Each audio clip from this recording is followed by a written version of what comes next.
Traveler in Paimon? I'm sorry. I hope I didn't scare you.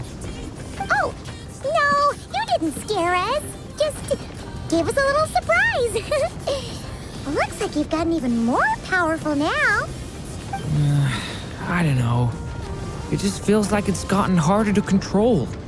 I didn't mean to strike so hard. I'm so relieved you didn't get hurt. It's all good. We've had worse. No, don't worry about that. It's been very stable ever since I got this body. 𝐈𝐸𝐻𝐿 made sure of that. What you saw just now is something that only started happening recently. Maybe I'm still acclimating or something. I'm sure it'll clear up over time. Anyway, what brings you here? Did you need something? Well...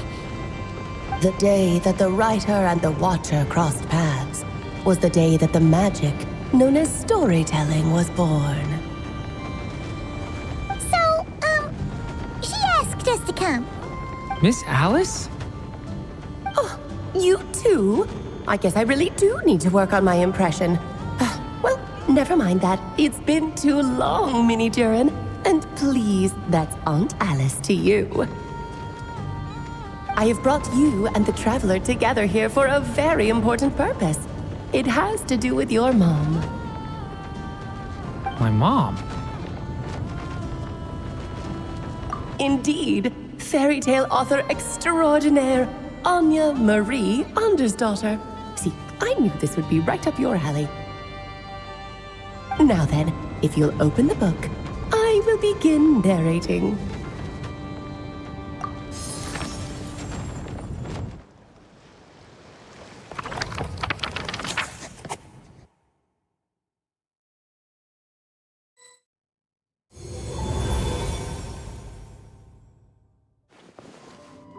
Whoa!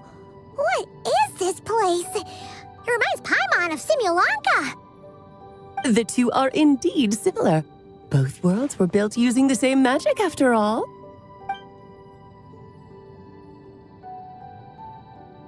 Aha! So it is Alice! Hello, Aunt Alice? Oh, no need to be shy. Just think of me as one of your mother's dearest friends. You keep talking about stories and magic. What's this all about? 𝐷𝐸𝐿 2.0 or something? Certainly not. 𝐷𝐸𝐿 was a peerless masterpiece. Without the original author, it would be impossible to create a sequel, even for me. But you are right about one thing. Just like last time, I want to show you a work of magic that has to do with storytelling. What's this? This is your mother's dying wish. My mother's dying wish was a book? Let me answer that with a question. What do you suppose would be a writer's greatest regret? Have you ever read a book called The Little Witch and the Undying Fire? Oh, that's because it was the work of more than one person. It began as a little game at our tea parties. Each of us took turns writing the next part of the story. I wrote the first volume, then the other mages took their turns. Em was tasked with writing the final volume and tying everything up. But by the time everyone had finished writing their parts, Em had passed away. Oh, it was a terrible shame. A true tragedy. And that is the answer to my question. A writer's greatest regret is to leave a story unfinished. But all is not lost. I couldn't stand the doom and gloom of it all, so I went ahead and wrote an ending myself on her behalf. Then what's this book? This is the answer your mother gave to the same question. In her eyes, this was her greatest regret. She made me promise that I would bring it to you because she believed the only person who could resolve this regret is you. So my mother's greatest regret is another unfinished story? You could say that. And I guess resolving the regret means finishing the story? That's one way to put it. Oh, is a straight answer too much to ask for? Her answer was quite the opposite of what I'd expected. But oh, how touching it was. I'd love to tell you what she said, I really would. But that would spoil the plot, and we can't have that. Spoilers ruin everything. Oh. Just think of this task as giving a story a much-needed ending. All I ask is that you do your best. I understand. But I only just started learning human script, and I don't have any writing experience at all. Relax. Why else do you think your dear aunt went and found you two such wonderful helpers? With their experience, you'll have so many story ideas you won't know what to do with them. So don't be shy to ask lots of questions.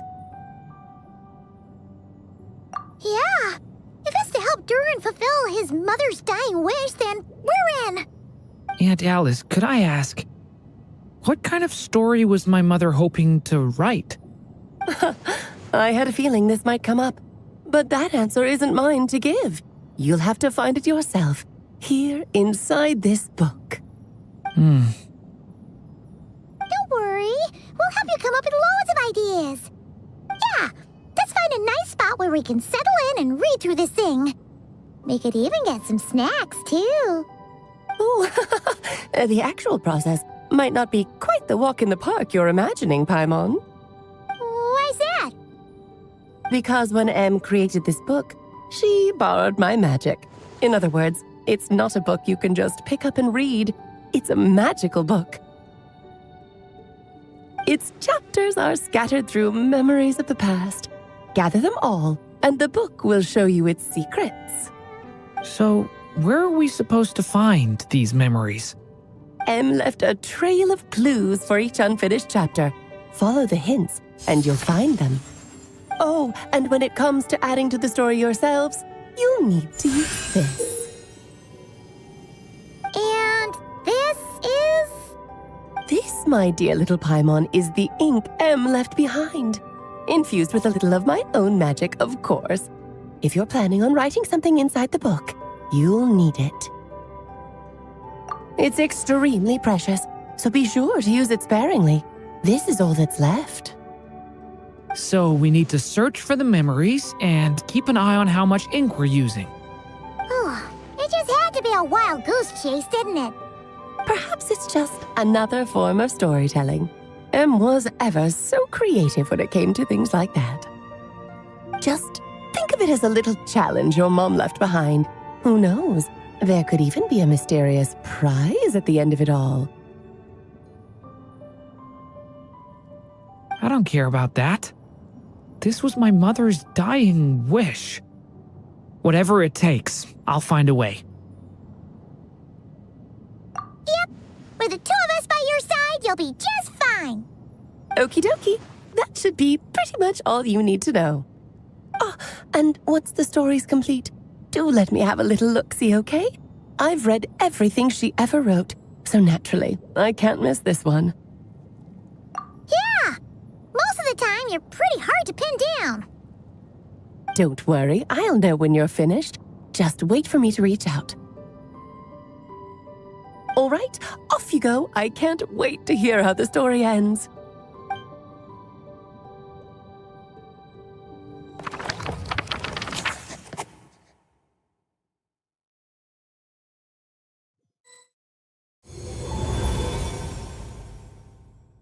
Oh, here we are again. Alice's magic really is incredible, huh? Right. Alice mentioned we should be on the lookout for clues. Huh? A corner of repose for countless tales, watched over by the honor of knights. A place for stories to sleep, perchance to dream of ancient cities and the epics of ages past. There, a witch once spent a sleepless night and all to bring forth a story yet untold. Find the place I speak of, for it is where the seeds of this story lie. Was that a riddle? Where do you think this mysterious place could be?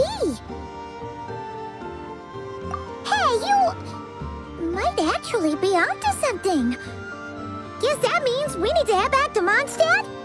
I had a feeling that's where we would be headed. After all, it's where my mother was from, and I bet it's where she wrote this story, too. Yeah, that makes sense. Still, I feel bad about dragging the two of you along on such a long journey. Don't worry about it. We don't really have much going on right now, so we're all yours. Come on, let's go!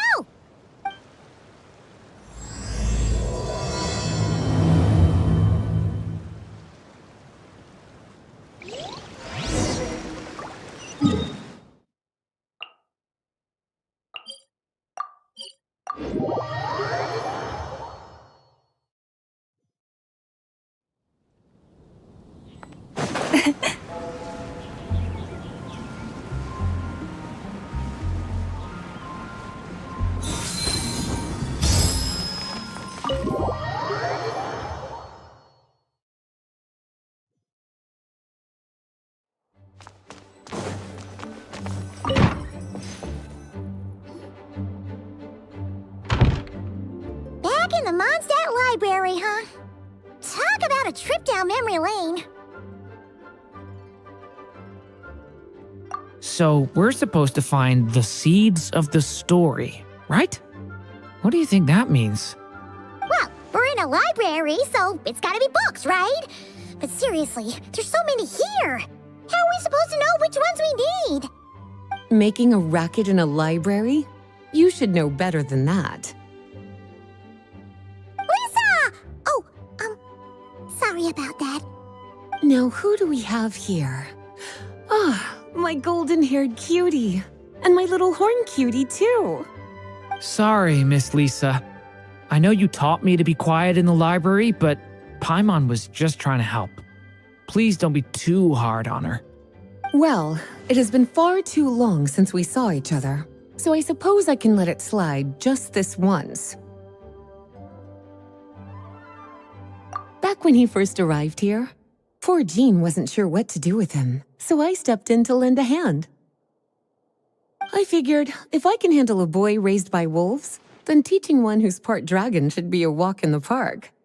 Nice! Sounds like Durin was welcomed with open arms. Why, of course. Now, let's save the reminiscing for another time. I'm sure you're here for a reason. Did you need to borrow some books? It's kind of hard to explain. Maybe you could take a look at this. Oh?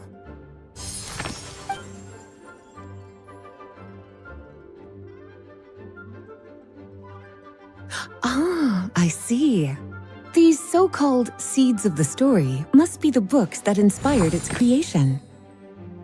That's just how it is with stories. They grow out of the tales that came before them.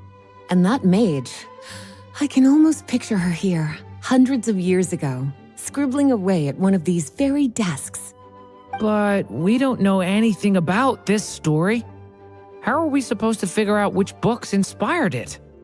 As it happens, just before I found you here, I was looking into something rather peculiar.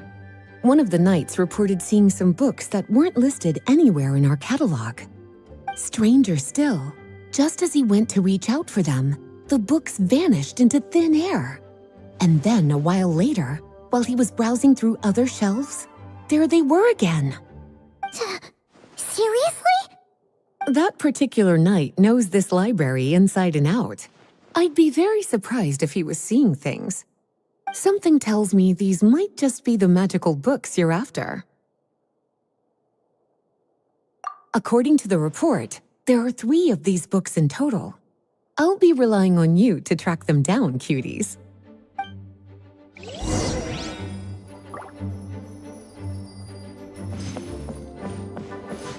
Kinda looks like a poetry collection. But why is part of the title missing? Let's see what Lisa makes of it.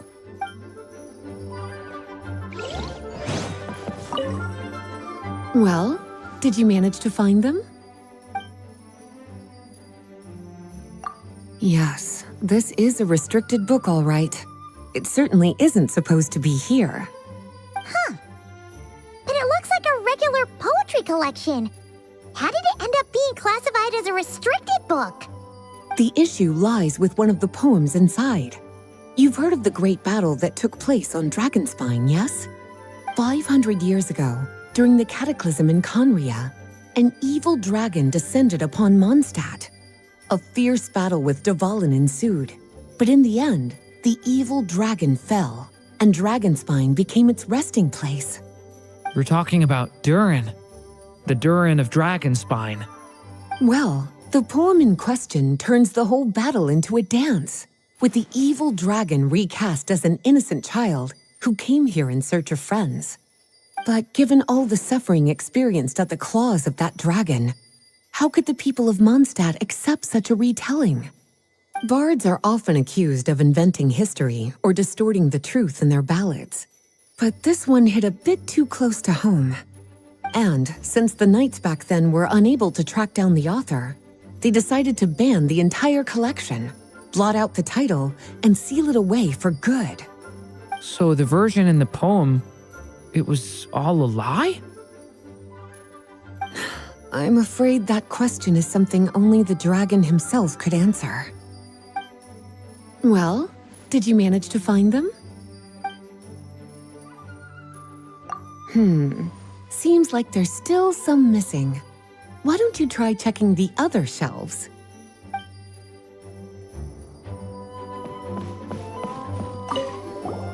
An experiment log? Looks like part of the title's been erased. There's something seriously suspicious about this book.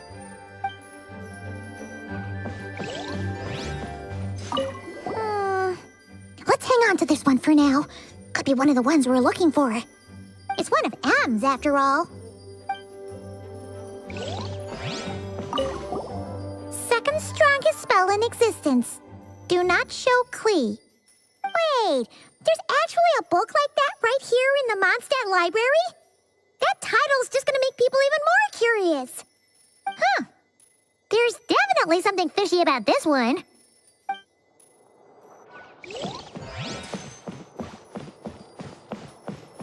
Oh, wait! Did Klee write this one? Should this even be here? We better show it to Lisa.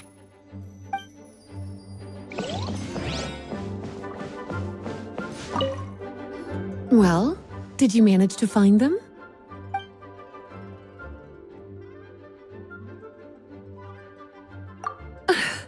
Well, it definitely shouldn't be here, but I'd highly doubt it's one of the books you're looking for. Because this is something Klee wrote. It's a compilation of all the best fish blasting spots around Mondstadt, as well as the most convenient places to stash her new jumpy dumpties. Of course, there's no way she'd get away with keeping a book like that in her bag. And she'd be in big trouble if Jean were to find out.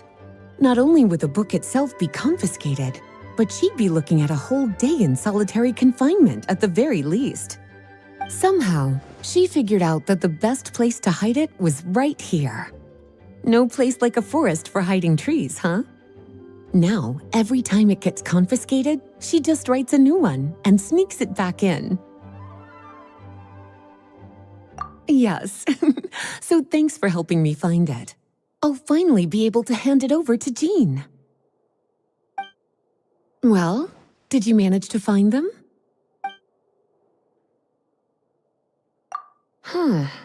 This book definitely doesn't belong here. Yeah, we could tell just from reading the title. 𝐵𝐸𝐸 was the one who brought it in. He suggested I place it on the restricted list and keep it sealed away. Why? He said it's full of forbidden alchemical formulas, some of which could even result in the creation of dangerous monsters.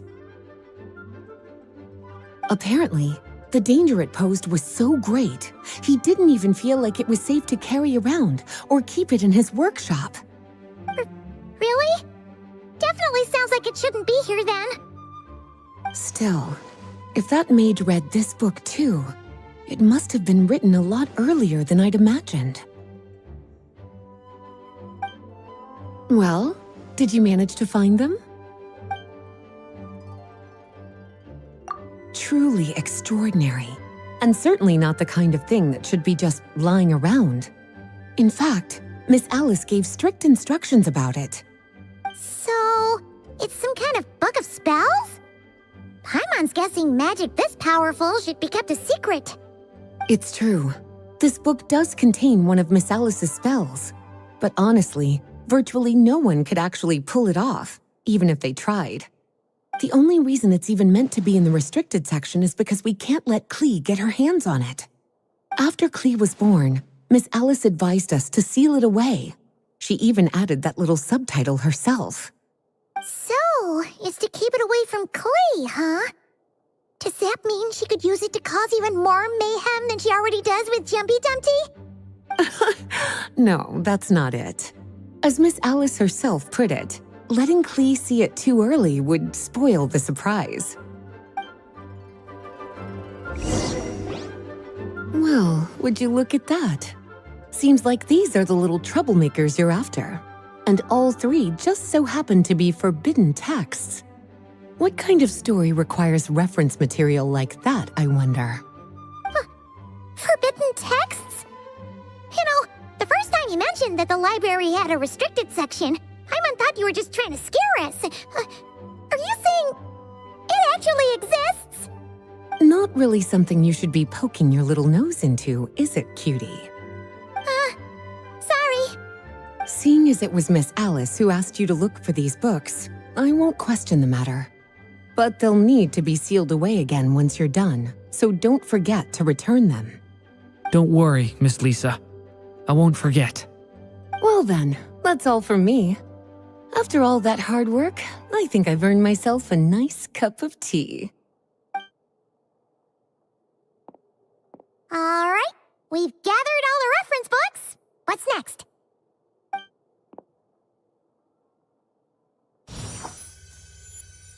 Wait, look!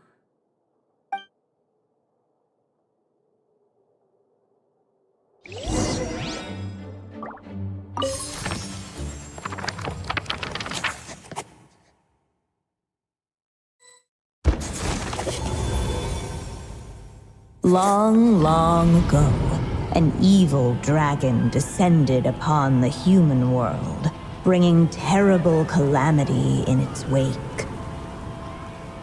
Bravely did the people resist, until at last, the dragon lay slain. Later, a witch with a love for stories came upon the tale of the evil dragon, and for reasons she could not explain, felt a pang of sorrow on its behalf. For she knew, despite its body being born of wicked alchemy, all along, the dragon's soul was that of an innocent child. Right up to the moment of its death, it had no choice in becoming a vessel of calamity, nor could it fathom the cruel fate that lay before it. Though the witch had a love of stories, she was not pleased with how this one ended. No, that won't do, she thought. I'll write you a better ending instead. And so she set off to do just that, borrowing a little magic from her friend. With it, she wove a dragon's egg, resolving to rear a dragon child of her own. Yet long in thought she lingered, wondering what kind of world her little dragon ought to behold upon waking.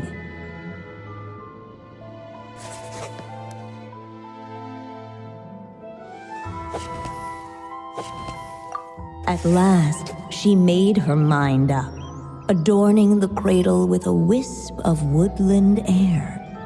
Then, she quietly waited for the egg to hatch.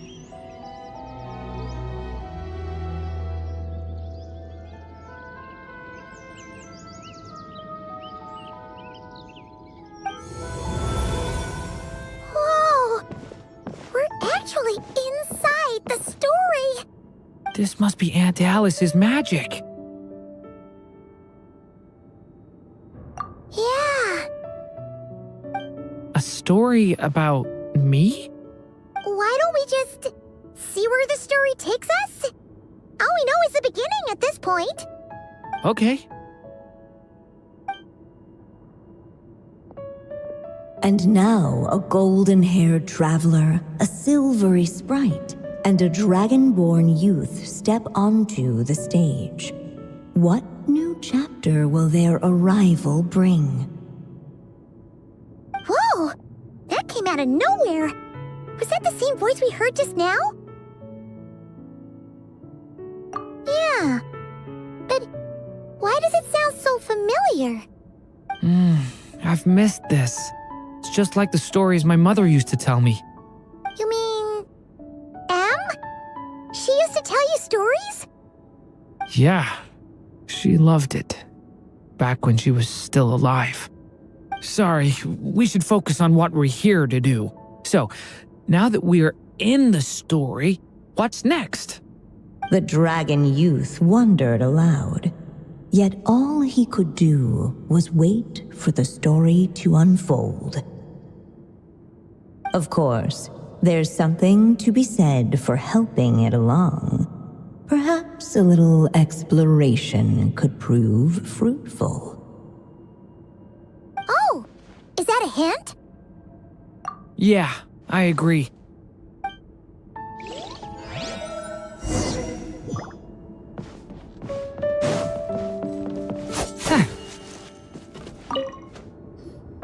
This must be the dragon egg, right?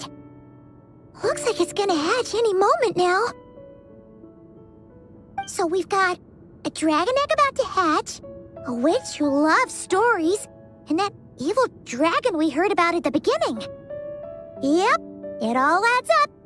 This is my story, isn't it? Okay, so how are we supposed to help the story along? It feels like all we can do right now is wait. Apparently, it hadn't dawned on the group to look for a way to help the egg hatch faster. Oh, right! We're at the point in the story where we're waiting for the baby dragon to hatch, so that has to happen before the story can continue.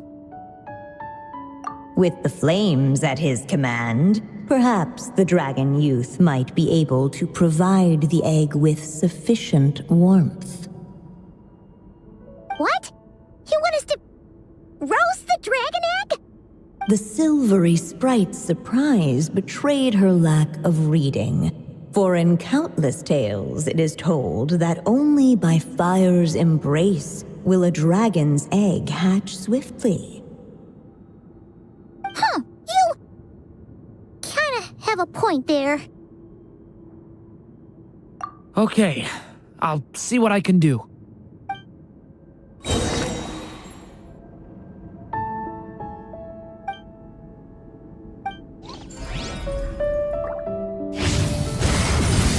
The abyss is burning shadow! Clearly, both the golden-haired traveler and the dragon youth were eagerly awaiting the little dragon's birth, though perhaps their longing burned a little too brightly. Still, such fiery anticipation might itself become a blessing.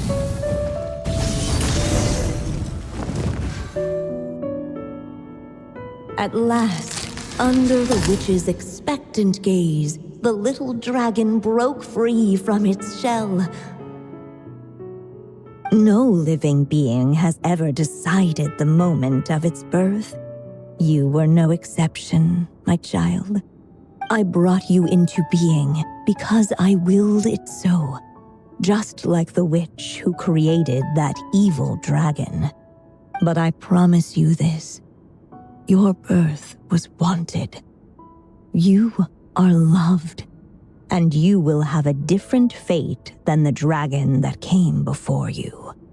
You've never told me those things before, but for some reason, I always knew. Thank you for bringing me into this world.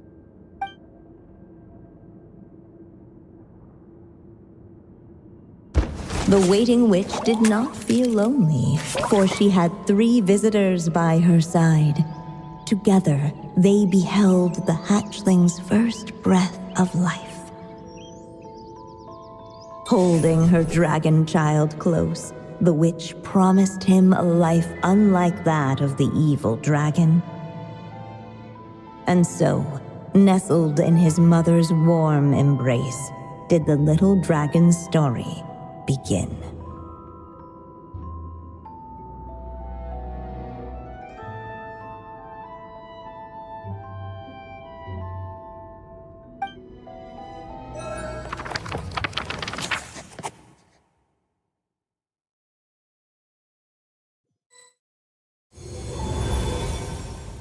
Wait, isn't this Mondstadt? Looks like we're back in the real world. Looks like there's more written on the page now and less ink left than before. So, does that mean we've completed this chapter? Yeah, but why does M seem to think that the story isn't finished yet? Durin broke free from the curse, came into this world with a new body, and even made a bunch of new friends. That already sounds like a happy ending to Paimon. True. Everything's always so mysterious with these mages. Guess all we can do is wait for more clues. Huh.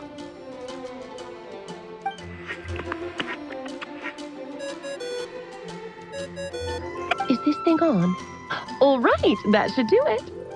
Hey, that's Alice's voice. Hello there, children. If you're hearing this, you've stumbled upon the little recording I left for you. I thought you could use a few hints about how the book works. By now, I'm guessing you've already begun to leave your mark on the story. You should know, however, that the book needs time to absorb the ink, so the next chapter's clues won't show up right away. Wait, so even magic ink needs time to dry? The good news is, you can return to any chapter you've already completed and continue to explore the mystical, magical storybook world you helped create. Have fun, dearies. Toodles! Oh, man. Paimon was so ready to knock this out in one go. Maybe it's for the best. Sooner or later, we'll end up being whisked off to another world again, and if that happens, who knows when we'll be able to come back. So it might be good to take a break while we can. A break.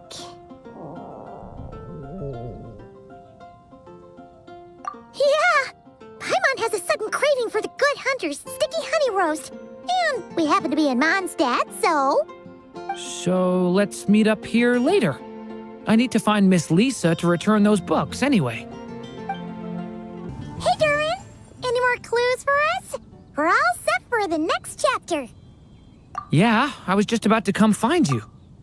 Let's see what it says. Now sprout to life the story's seeds, stirred by wind-born melodies. Then on that breeze the music leaves, fading into distant memories. Seek the place where wind and tale entwine, and once there, make 3 riddles into verse, and 3 melodies into song. For in poetry and song will this story start to blossom. Come on! Another riddle? All that talk about wind and melodies? What do you think the answer could be? Oh! Care to elaborate? Wind, music, poetry? Tone-deaf bards gotta know the answer. You mean Lord Barbados? Albedo introduced us when I first arrived in Mondstadt. I mean, someone like me was bound to catch his eye sooner or later. It's better that it's out in the open anyway. Now, how should we track him down?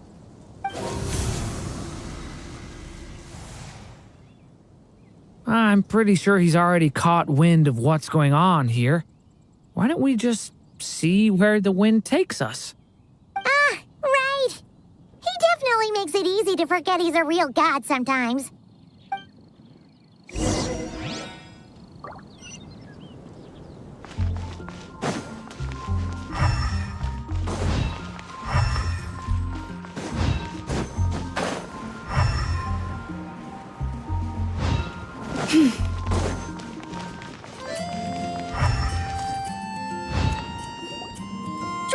Sir Paimon! What a sight for sore eyes!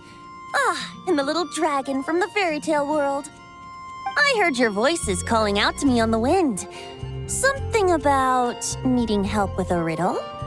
Sorry to disturb you, Lord Barbados. Disturb me? Not at all! To tell you the truth, I'm just as curious about this riddle as you are. Let me take a look.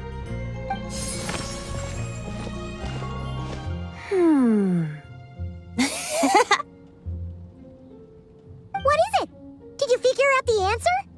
3 riddles and 3 melodies.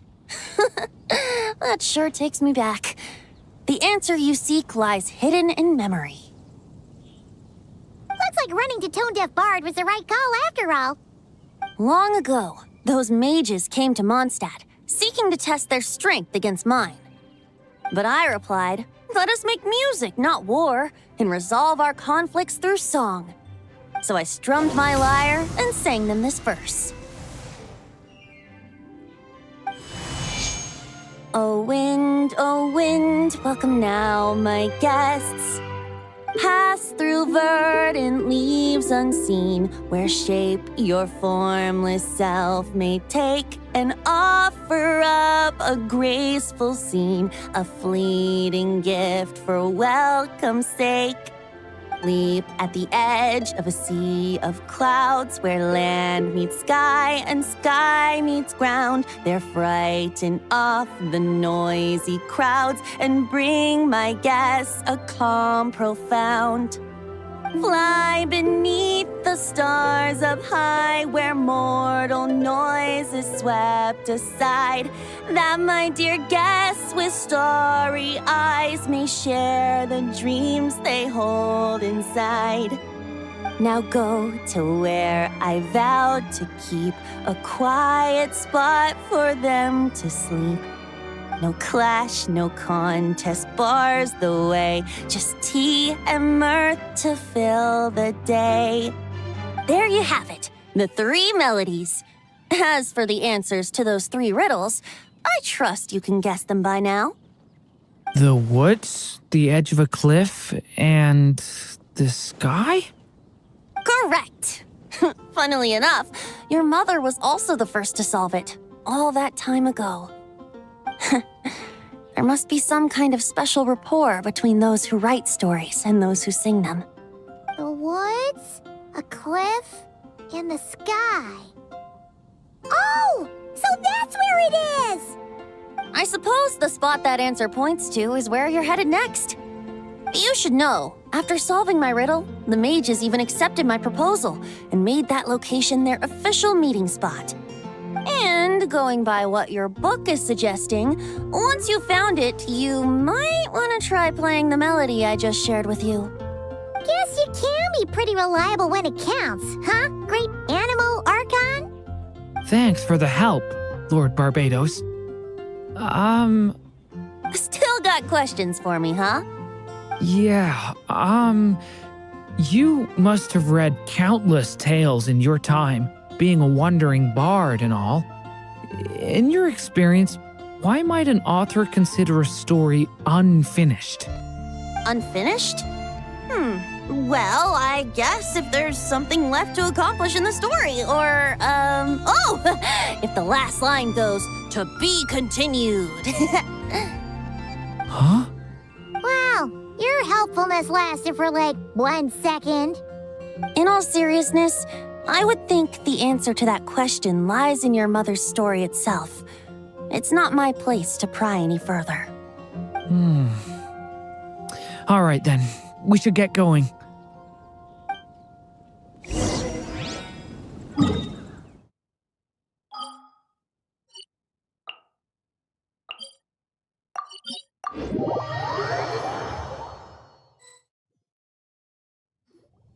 Okay, we're here! Now, we just need to play the 3 melodies, and we should be able to gather the memories for the next chapter, right? A musical performance? Huh. Out of all the things Miss Lisa has taught me, that's the one I'm worst at.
Even a war that shook the world could not halt the witches' gatherings.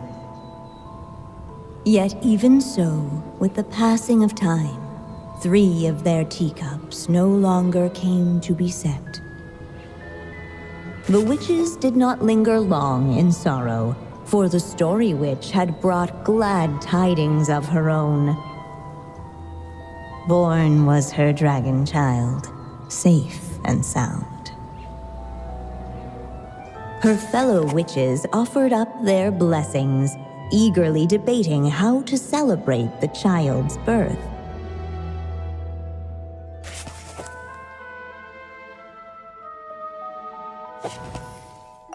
In the end, they settled on the most vibrant balloons they could find.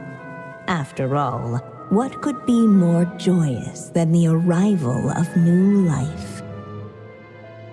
And so, the witches' gathering turned into a birthday celebration.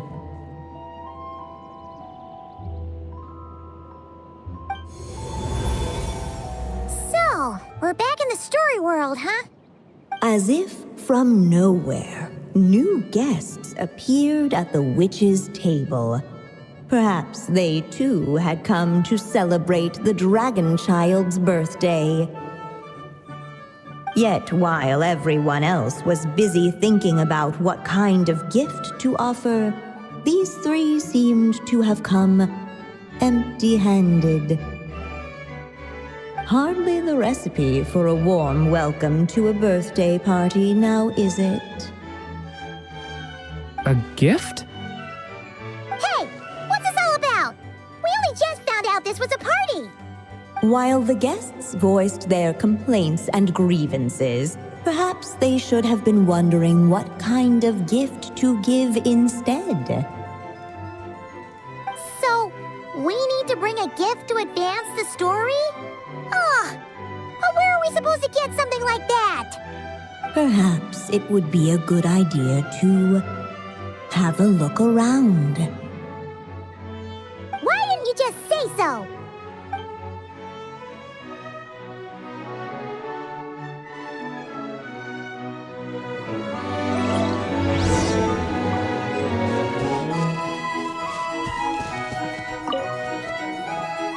Hey, is that the other Durin? Hey, Mini Durin! Nope, no reaction. Seriously, did he doze off at his own birthday party? Brought to life by the witch's magic ink, the dragon child played with animated glee each time the tip of her pen danced across the page. Yet she could not spend all her time writing. For the upcoming witches' gathering, she had no choice but to set down her pen. But before doing so, she wrote one last line. So did the child drift off into blissful slumber. Huh, that's a bit convenient. Strange. I don't remember ever being at any of the mages' gatherings. When exactly was this birthday party supposed to have happened? No wonder you don't remember. From the looks of it, you were probably fast asleep at the time. The witches went on chatting away, ignoring the empty-handed guests.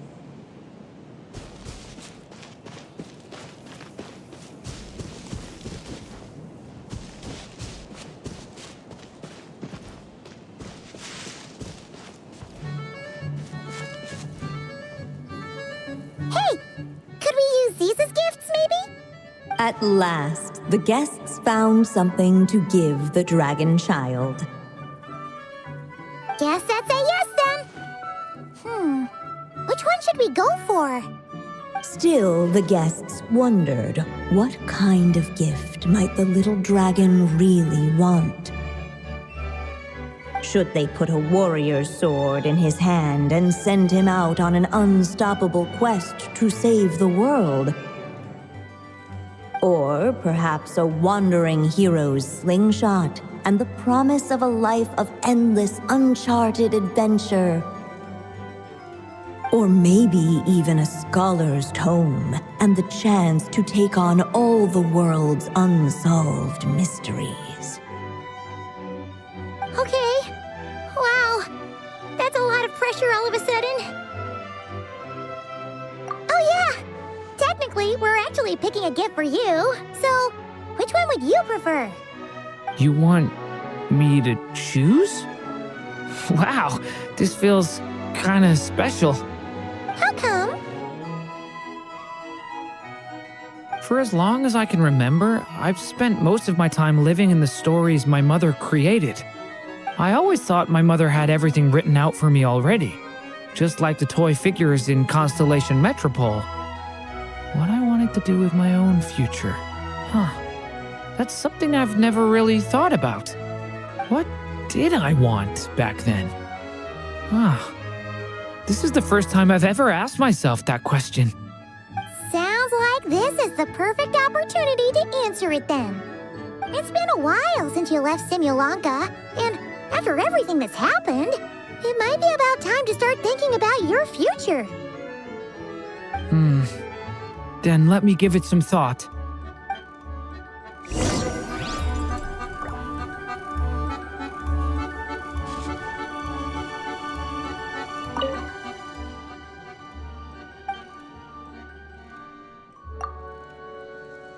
In the end, the guests settled on the wandering hero's slingshot. A wandering hero. So, you're an explorer, just like us. I guess you inspired me. During our journey from Mondstadt to Nordkreis, we passed through many places and encountered all sorts of different people. But despite the immense distances between them, there was always one topic that kept cropping up. Your accomplishments. Well, we are world-renowned adventurers, after all. Come to think of it, isn't a wandering hero basically the same thing as an adventurer? I've always thought of adventurers as people who chase after stories, and in doing so, they also leave behind many of their own. I'd like to become someone like that, too.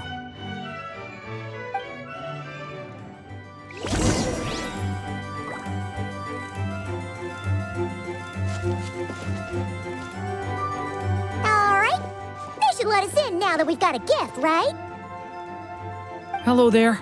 Brought a gift this time. The newly arrived guest presented his gift, wishing the little dragon a future as a wandering hero, free and unburdened. Accepting the guest's blessing, the story witch invited him and his friends to take their place around the table. Finally, she could introduce them all to her dragon child, telling all in attendance about the moment of his hatching, and of course, the name he'd been given. It was then that the seer witch, diviner of the stars, withdrew her gaze from the heavens and turned a sorrowful glance upon the little dragon. You gave him the same name as that evil dragon? That's right. But the life I intend for him shall be very different. What folly to love so blindly. For as you must know, a name is the mirror of destiny itself. He who bears an evil dragon's name must also inherit the fate of its previous owner. His fate has been foretold. Then I'll rewrite it. The witches at the table fell silent, for they knew the seer witch's words had never once proven wrong. Yet, just as clearly, they recognized the story witch's resolve. For there is scarce a force in this world more fearsome than a mother's love. At last, the merry witch stepped forward, dispelling the uneasy silence. So be it. Then we'll all lend a hand. Together, we shall rewrite this child's fate. You mean to defy one of the fundamental rules of this world. I refuse to be shackled by such rules. Besides, this is a witches' gathering, is it not? What could be more fitting a subject for this occasion than to defy them? Oh? Sounds like an interesting experiment. I suppose, were we to succeed in this endeavor, we might bring a touch of wonder to this otherwise dreary sky of stars. The Merry Witch finally talked them all round, just like she had done many times before. Warm and strong as the sun she was, so much so, in fact, that those who her light shined down upon had no choice but to bask in it. And so the witches readied their gifts, 3 marvels of the cosmos. For this child, I shall decipher the ravings of the heavens and lay bare before him the trickery of fate. For this child, I shall leave a formula powerful enough to unravel the very origins of this world, that he may seek another solution for the conundrum of his life. For this child, I shall call upon wondrous magic to make possible his impossible wish.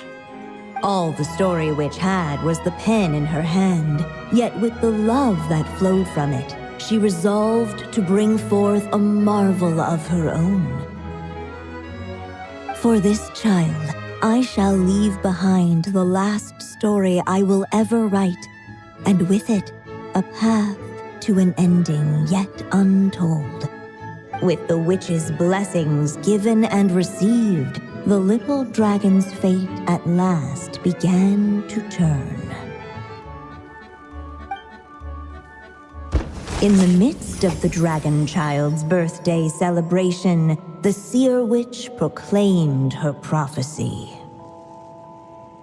The child had been given the evil dragon's name, and with it, the burden of its fate.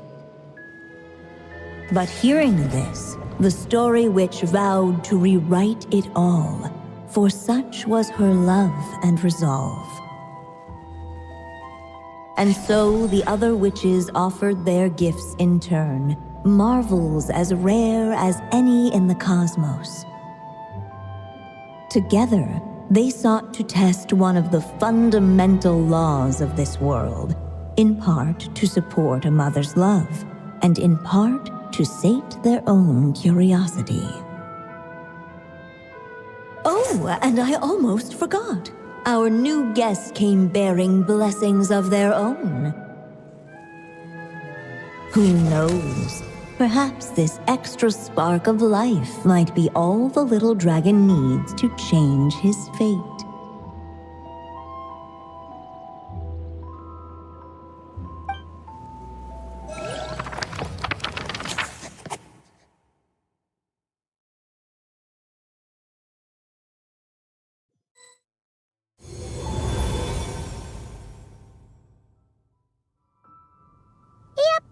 Looks like we've completed this chapter, too. Those witches in the story were the mages of the 𝐏𝐥𝐻𝐿, right? They sure seem to care a lot about you, Durin. But, Paimon kinda had trouble following their conversation. Just a bunch of mystery, as usual. The evil dragon's fate. Oh, is that what you're worried about? But didn't we already take care of that? Ah, the mages must have had a hand in that, too. Also, I was just thinking, which part of the story are we even meant to be completing? Oh, it feels less like we're filling in the gaps and more like we're adding something new altogether. But we use the ink, right? And the book hasn't given us any more clues, so that must mean our task is complete. At least for now. Yeah, I guess we're doing something right. Maybe I'm overthinking things. It's just, this is my mother's final wish, so I don't want to mess it up. Anyway, thanks for all your help. I'll let you know as soon as the book reveals a hint about the next chapter. Okay then. See you in the next chapter. Some say the god of fate calls the outcome of every dice roll before it's even made.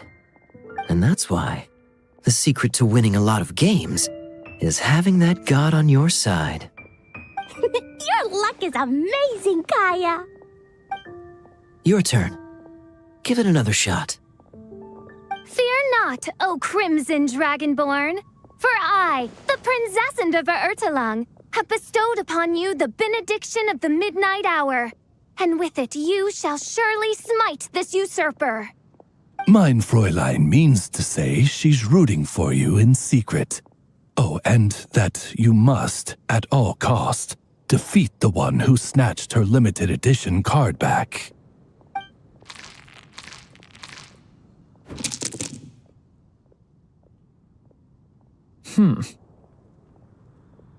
I'm not too sure if that counts as good luck or bad.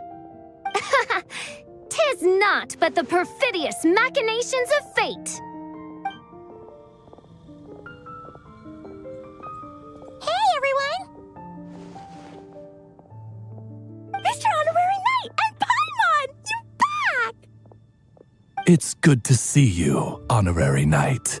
Mein Fräulein is quite invested in the outcome of this match, so please, allow me to extend greetings on her behalf. Of course. But if you're out playing cards, how come you're not over at the Cat's Tail? There's something about our horned friend over there that seems to frighten off little animals. Could be because he used to be a dragon. Normally, the animals just steer clear of him, but in the close confines of the Cat's Tail, let's just say, the feline residents probably consider it their turf. And we all know how dangerous a cornered cat can be. I just wanted to borrow one of their nests for a nap. One of their nests? Wait, you mean a cat sofa? Yeah, it's more comfortable for me. I can stretch out just the way I like. But it turns out the Black Cat and his minions are quite territorial. Luckily, Miss Diona helped smooth things over, and they finally agreed to let me use one. But, I only get to use it after dark. Oh, Diona stepped in! You know, underneath it all, she really does like helping people. The more likely reason is because Durin won't touch a drop of alcohol. As far as Diona's concerned, that pretty much makes them two peas in a pod. It's a shame, really, considering everything Mondstadt has to offer in that regard. Mondstadt's alcoholic drinks are a bit too much for me to handle right now. But maybe someday. There's no need to force it. Who says you have to drink just because you're in Mondstadt? Yeah, it's just, I'd really like to make some more friends, so I need to learn how humans socialize. I guess alcohol is usually involved, though. But that's why I started learning how to play Genius Invocation TCG. It's also a kind of social activity, but it doesn't involve drinking. And I've been lucky enough to receive the guidance of the Prinzessin of 𝐅𝐻𝐻𝐼 herself. Exactly! Who needs alcohol when you can make friends playing card games? Speaking of which, need any tips from the master over here? You'll wipe the floor with that opponent of yours. Paimon guarantees it. Unfortunately, with the luck he's having, not even that legendary card master from Sumeru could turn things around at this point.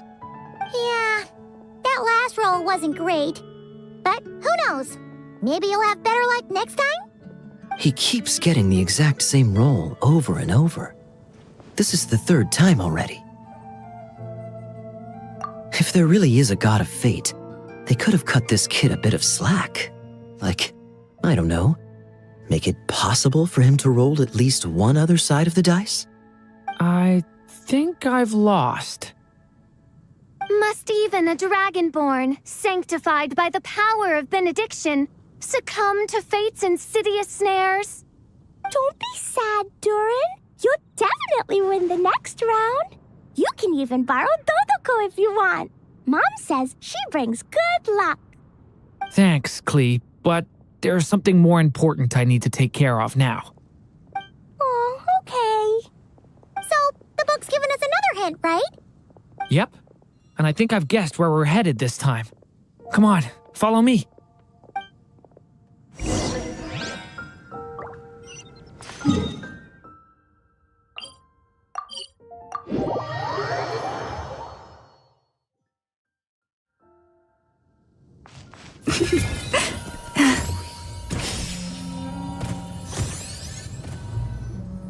In what sort of castle might a storybook dragon dwell? The witch turned to a mighty dragon born upon the wind to seek her answer. From afar, she beheld a solitary castle, standing lonely beneath its wings, and wrote it into words. Its walls kept out the wind and rain, yet also cast a solemn shadow. Enveloped by their shade, the story's boughs were lulled into a torpid slumber and reached no further skyward. So that's the clue. I think we're meant to find a place where dragons live, and this time, in the real world. I asked around, and it just so happens that there's a place like that in Mondstadt. Yep, that checks out. I've heard that the dragon here is called Durin, and that he's a magnificent creature. I hope I get the chance to meet him. Wait a second. Do you think having the two of them meet is the best idea? You know, considering everything that happened in the past? How would we even explain everything to him? Well, if we do run into Durin, it should turn out okay with us there at least. Is something wrong?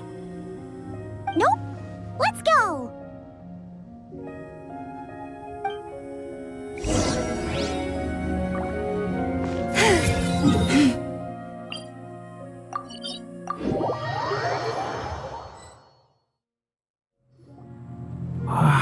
So, this is where Durin lives?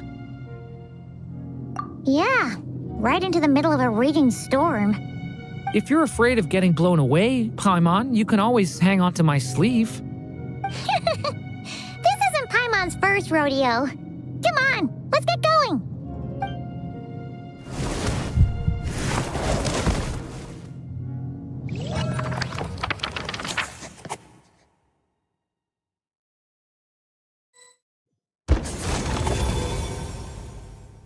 The little dragon grew with each passing day, and the story witch, who loved him dearly, built him a big, beautiful castle.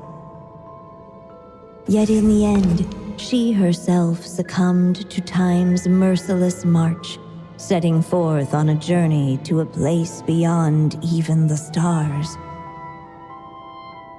All of a sudden, the little dragon found himself alone. He tried leaving the castle to make some new friends.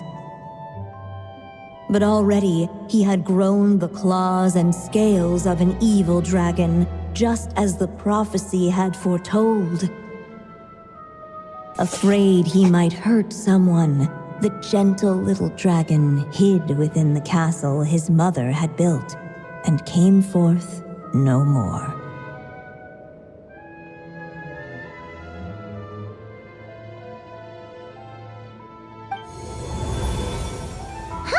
Looks like we're back in the story world.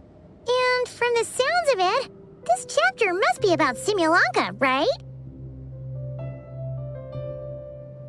Yeah, like the fairy from the Forest of Blessings, the king of Constellation Metropole, that cat lady who turns into a box. Ah, yep. That will be Nilou, Navia, and Kirara. Oh, and there's Hat Guy, too. Only lately, whenever I see Hat Guy, I get this strange feeling. What kind of feeling? It's like there's something on his mind. He hasn't told me what it is, but I can sense it all the same. Well, he's always been kind of broody. I guess I should focus on fulfilling my mother's final wish for now, though. Yeah, we should get started on this chapter. So, let's track you down and free you from fate's curse once again.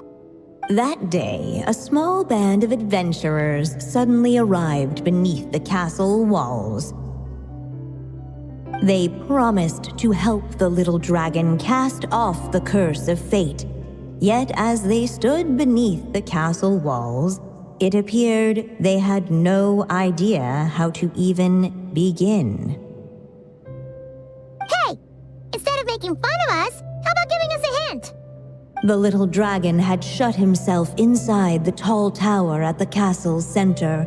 Anyone who wished to reach him must traverse the barriers that wall off his heart, for there is no other way.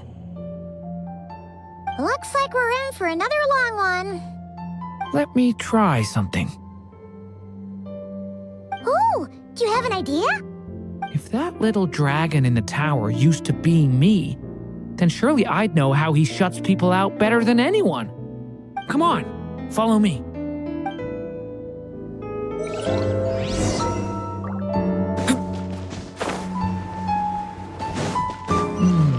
That telescope. I've seen magical tools like that before. It should come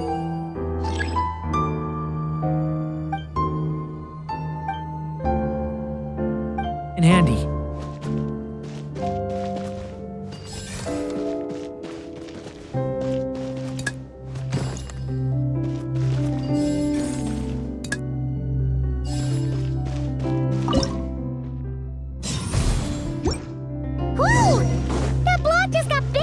We can get past the obstacles ahead by using these blocks to jump upwards.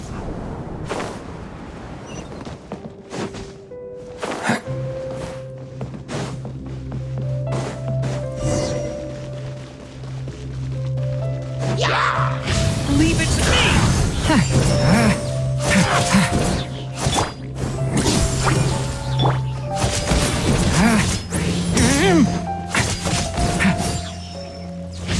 Leave it to me! The turning point in fate!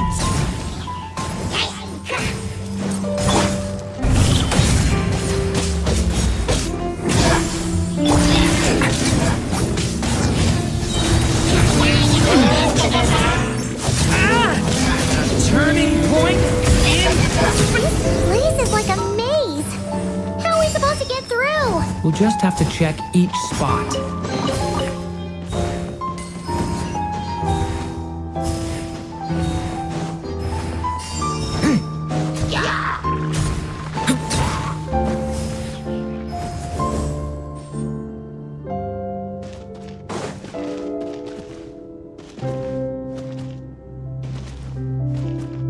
We should be able to use this block somewhere. Looks like this telescope is missing some blocks. Oh, let's try the one we just picked up. Still not enough. Guess we'll have to keep searching.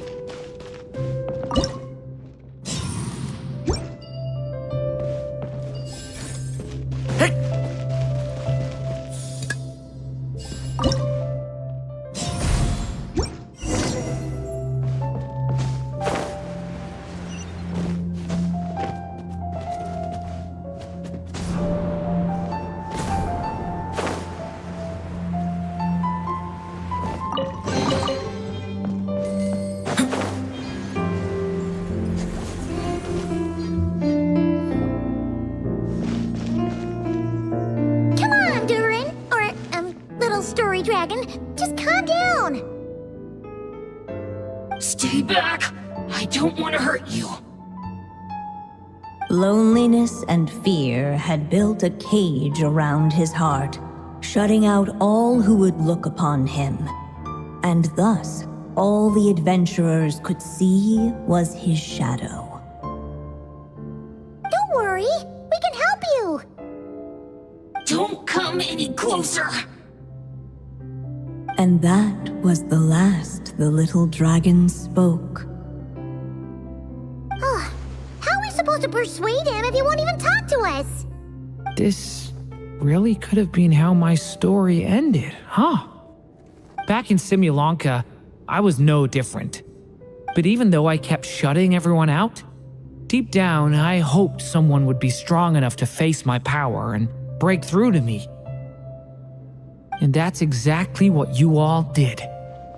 I wouldn't be standing here today without you.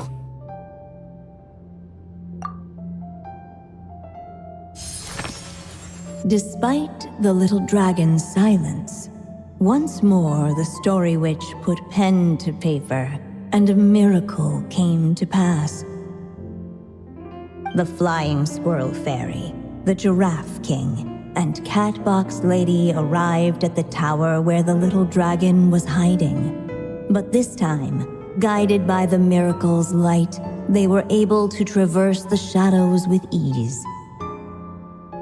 Unafraid of the little dragon's claws and scales, they came to be his friends, just as he had hoped. Nilou, Navia, and Kirara?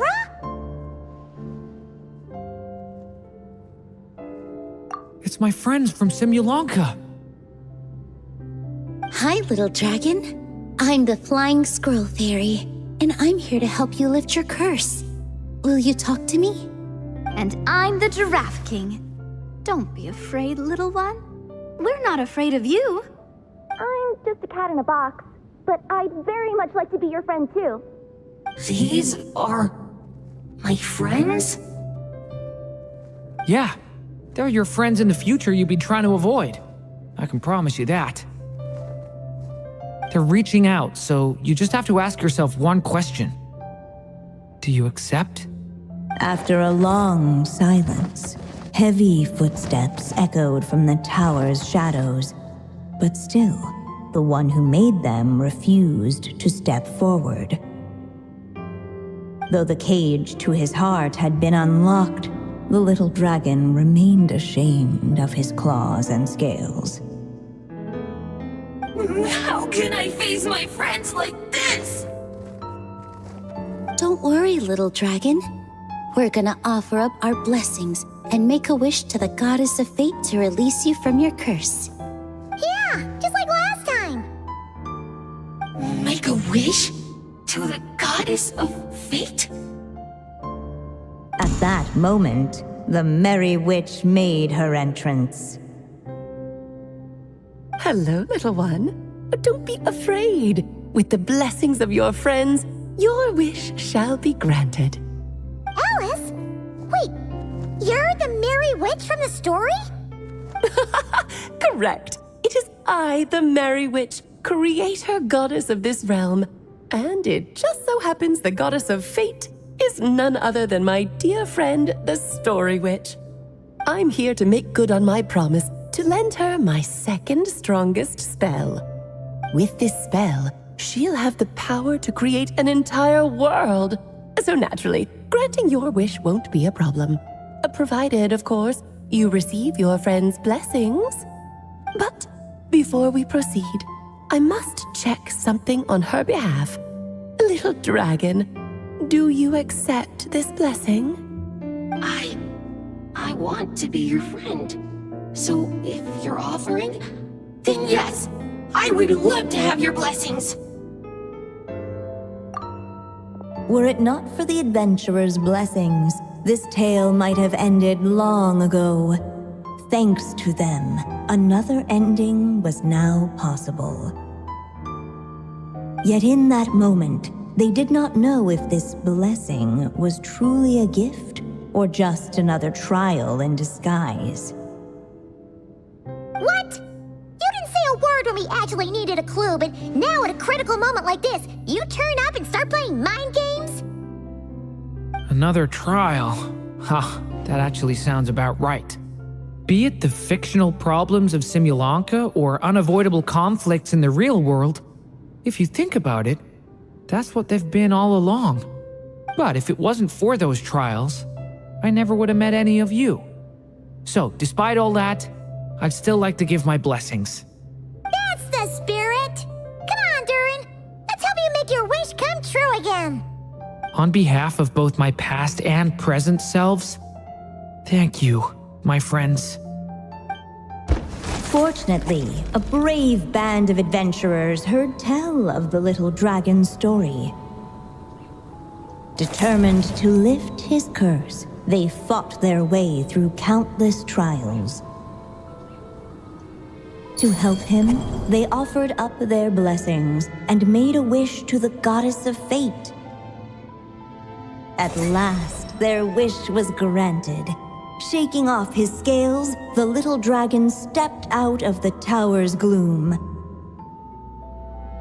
But his time in the world beyond the castle would soon teach him this gift would bring blessings and trials of its own.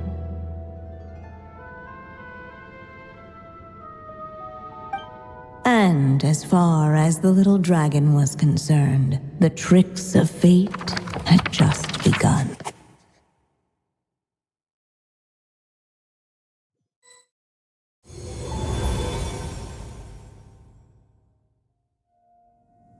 So, Durin's wish came true, just like it did before. If this story was written by my mother, then surely that was the last chapter we just completed. Oh yeah! So, in other words, we finished it. Looks like that's a wrap on Alice's task, and there's even some ink to spare. Guess we'll have to wait for her to make contact, like she said. So, my mother's final story has finally come to a close.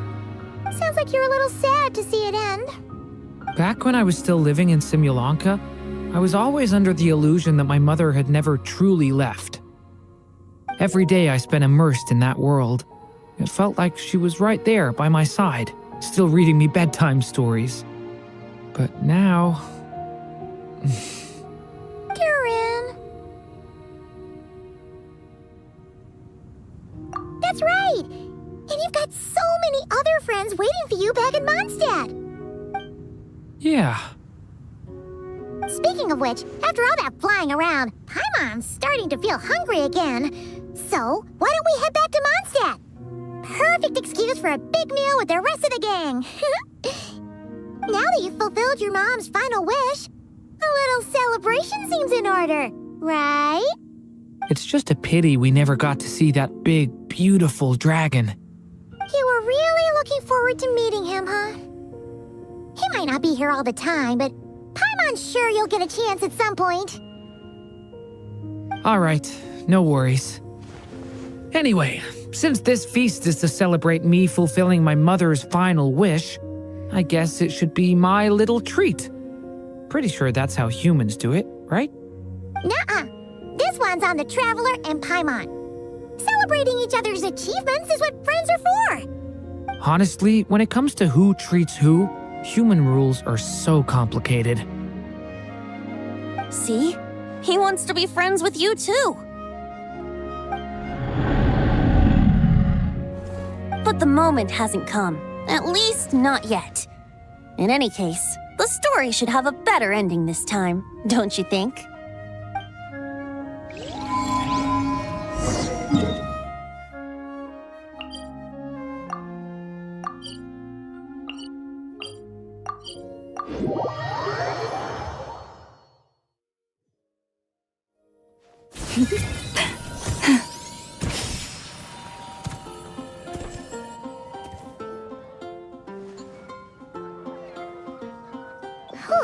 Feels like we were gone for ages. Hopefully, everyone's still here. So, your adventure was a success, huh? Want to grab a drink to celebrate?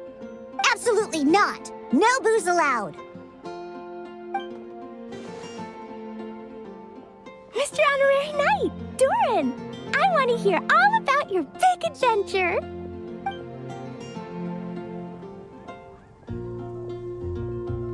We're gonna order a big meal for everybody first. We'll talk while we eat. Yippee! Excuse me, did I hear you call him Durin just now? But wasn't Durin the evil dragon that fell on Dragonspine? Come on, miss. There's Durin. Durin isn't that evil dragon from Dragon Swine. 𝐲𝐴 said... well, it was kinda confusing. But anyway, it's super cool. Oh, is this your first time meeting him, Marjorie? No wonder you're getting him confused. Still, even if you hadn't met him yet, shouldn't you have heard about him at the very least? At this point, pretty much the whole city has.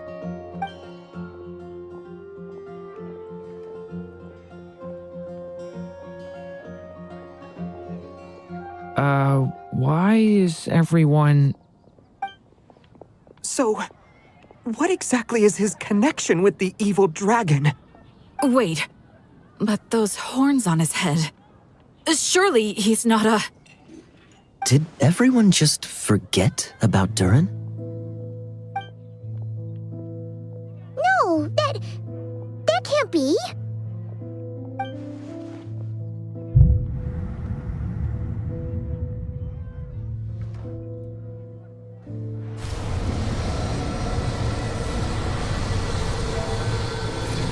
The tricks of fate had just begun.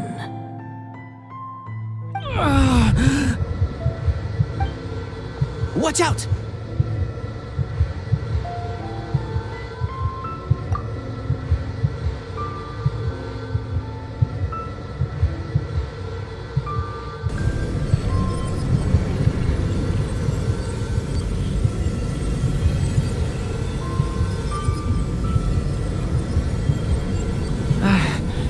No one got hurt.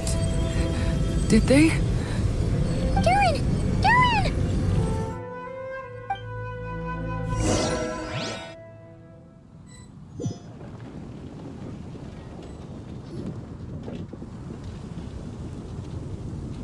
I just had Barbara check him over. He's not badly hurt, but he seems to have burned through a lot of energy fending off some kind of dangerous power. He'll need some time to rest before he wakes up. So, can someone explain what's going on here? It seems like, aside from Durin's close acquaintances, the people of Mondstadt have forgotten everything about him. How could that even happen? Worse still, the abyssal power within him is showing signs of extreme instability. Could be a separate issue, though. I'm not sure. If the abyssal power inside him spirals out of control, Mondstadt will be in grave danger. I completely agree. All right then. As acting Grand Master, I'll send a letter requesting 𝐲𝐴's immediate return. Until then, the Knights will watch over Durin. That's pretty much all we can do right now. Also, allow me to look after this book for now. If you need to consult it, just drop by my office. Do you think the book might have something to do with what's happening? It's just weird that Alice still hasn't contacted us. Maybe we should head back inside the book and take another look. Jean! Hello, you two. I'm glad you got my letter. Durin's awake and waiting on the bench over there. I'm here if you need help. Just give me a shout. Don't worry about us. We'll be fine. Oh, hey, you two. I just remembered what happened right before I passed out. Thanks for holding me back. I shudder to think what might have happened if you hadn't. I'm fine now. It's just... a lot of people seem to have forgotten me. Don't worry. We'll figure out a way to fix this. Why don't you start by telling us what happened?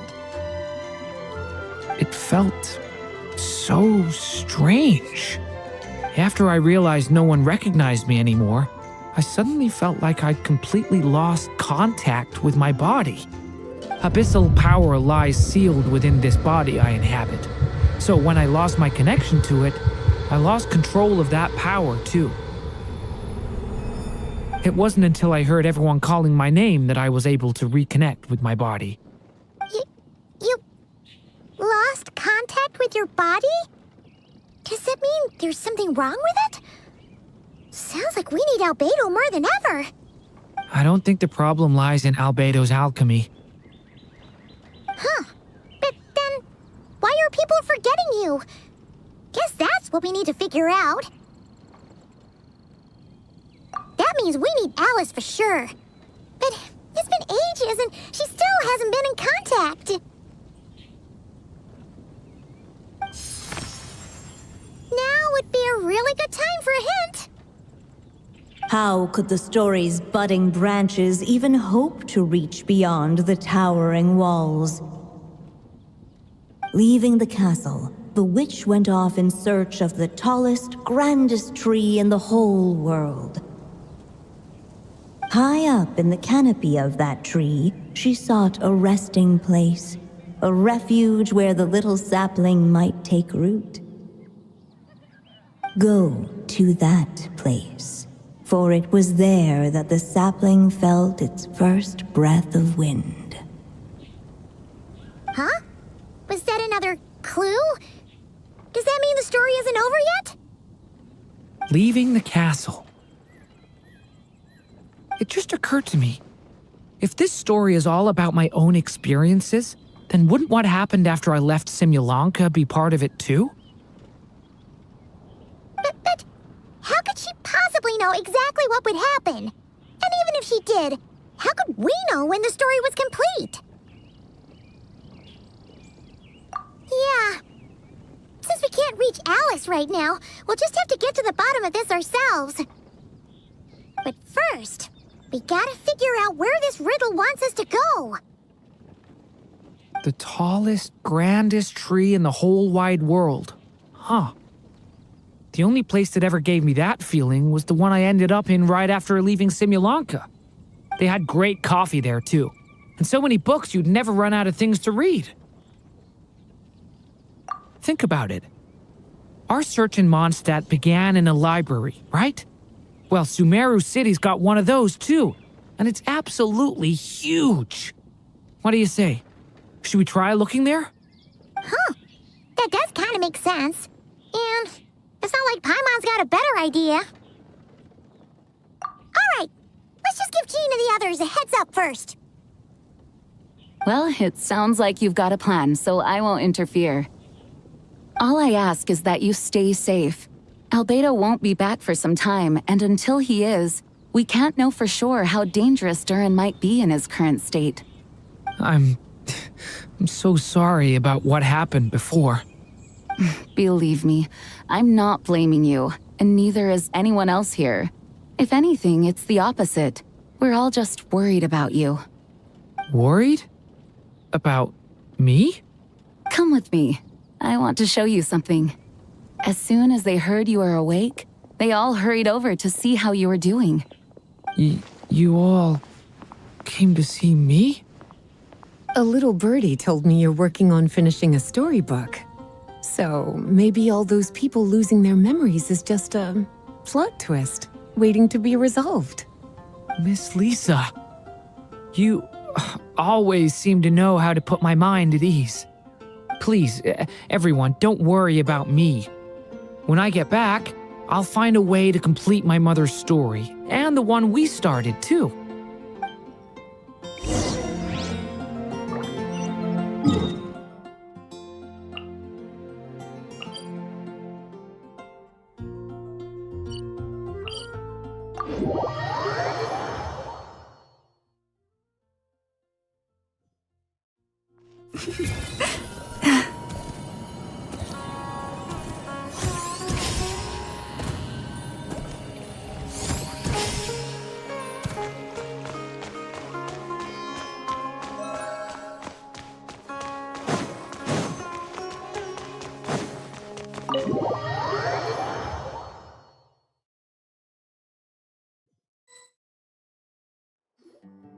Whew. After the library hunt in Mondstadt, it's not as if Paimon was expecting this to be easy. But this... yeah... this is something else. Where do we even begin? Even the clue this time seemed kind of cryptic. Yeah. Guess the best we can do is stay on the lookout for more weird things going on.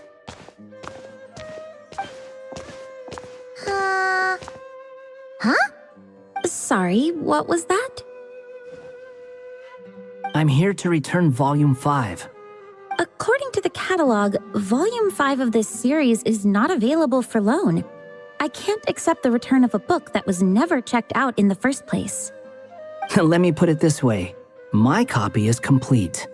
Yours, on the other hand, is missing large amounts of content. So you should swap it for mine instead. Sir, you have to understand. Managing a library is a serious business, and we have protocols in place for this kind of thing. I can't just replace an important volume in our collection based on nothing more than your word. Hey, look what the Wandering Tom dragged in. Oh, it's you. And, what is it you're doing here? I'm a traveling scholar, as you know. Isn't a library the most natural place for me to be? Well, the last time we saw you was all the way in Notcry. Paimon just didn't expect to suddenly see you in Sumeru, that's all. There were some things I needed to come back and take care of. Some documents had gone missing, so I tracked them down, restored them to their original condition. And now, I'm here to return them. And considering what I'm planning to do next, it feels like a weight off my shoulders. What's going on with you, huh? You look like a kicked puppy. Hat guy. At least you haven't forgotten about me. What's that supposed to mean?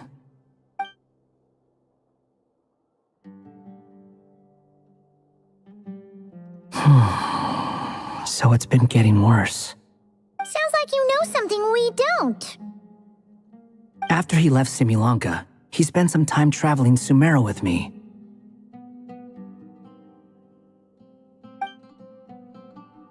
I was working on several texts at the time, and I stumbled upon something strange. Anytime Durin of 𝐵𝐸𝐿𝐴NKA was mentioned, before long, the record would disappear. Which means, all the remaining records on Durin are about the evil dragon that fell on Dragonspine. How did you even discover that? If I remember correctly, Hat Guy loved the time he spent in 𝐵𝐸𝐿𝐴NKA so much that he started writing a travel log. That's besides the point. The fact is, you're not affected by the ley lines of this world. I'm sure you can grasp the implications of what that means. His case is different from mine. It's more like the world itself refuses to accept his existence. It started with a few written records, but now, it sounds like it's spread to people who never met him or didn't know him well. At this rate, the whole world might forget him altogether. The whole world? But that includes all my friends in Mondstadt, and even Hat Guy, too. So that's what you've been worried about all this time? Why didn't you just tell me? There are more important questions right now, like figuring out how to fix this. That mage clearly cared a lot about her child. She left that book behind for a reason. If you want answers, isn't that the place to find them? You think that didn't occur to us already? Problem is, we need to find the memory that unlocks the next chapter first. Mind if I take a look? I just want to know what secrets this book is hiding. Besides, I've run into a bit of red tape, so I've got time. Of course. Be my guest. So, the memory we've been looking for was about you all along?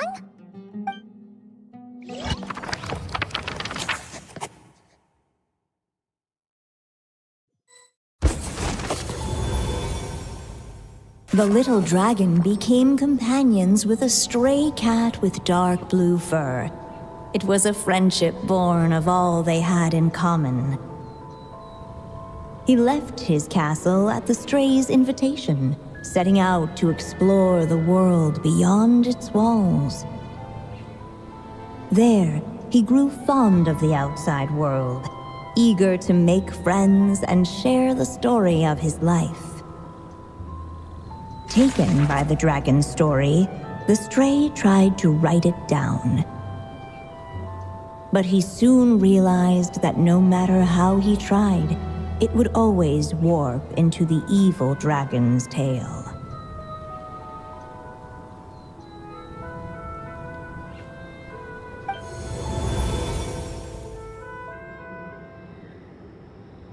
So, this is the world where this chapter takes place? Looks like we're at the top of some kind of gigantic tree. This one must be about what happened to me when I first arrived in Teyvat. No wonder the memory that unlocked it was about Hat Guy. Most of my memories from that period were. Hold on. Anyone want to explain how I ended up looking like this? Maybe you've become a character in the story too. You see me as a stray cat? A wandering Tom, to be exact. You should count yourself lucky. Of all Durin's friends, your character is by far the most memorable. Maybe it's because I've known Hat Guy for longer, so my impression of him is more vivid than the others. Vivid? Then how come you haven't changed one bit? Guess that means the impression the traveler left was so vivid, it didn't need changing.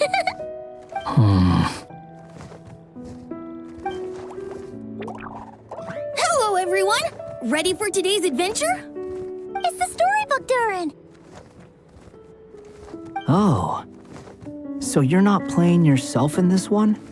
Does that mean the two of you have even more memorable roles to play? Where are we going today, kitty cat? Whatever. Just follow me. Same as always. Okie dokie! Can we chat along the way? If you have something to say, just say it. Was that seriously how the two of you communicated when you first got here? Yep. Anyway, how do we get ourselves out of here?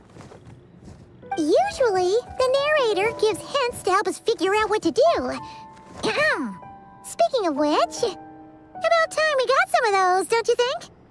The story's vines had woven themselves together into a giant tree, the boughs of which a little storyless dragon now paced, homeless among its leaves. He had to find a way to leave this place and set off in search of a home of his own. If he stayed, the world would erase him from its memory altogether. To leave this place? But where am I supposed to go? The little dragon felt completely lost. Just like the vines, the road ahead branched off into different directions, twisting and turning before disappearing into the mist. But as luck would have it, a prophetess waited up ahead. Perhaps she might know where each path might take him.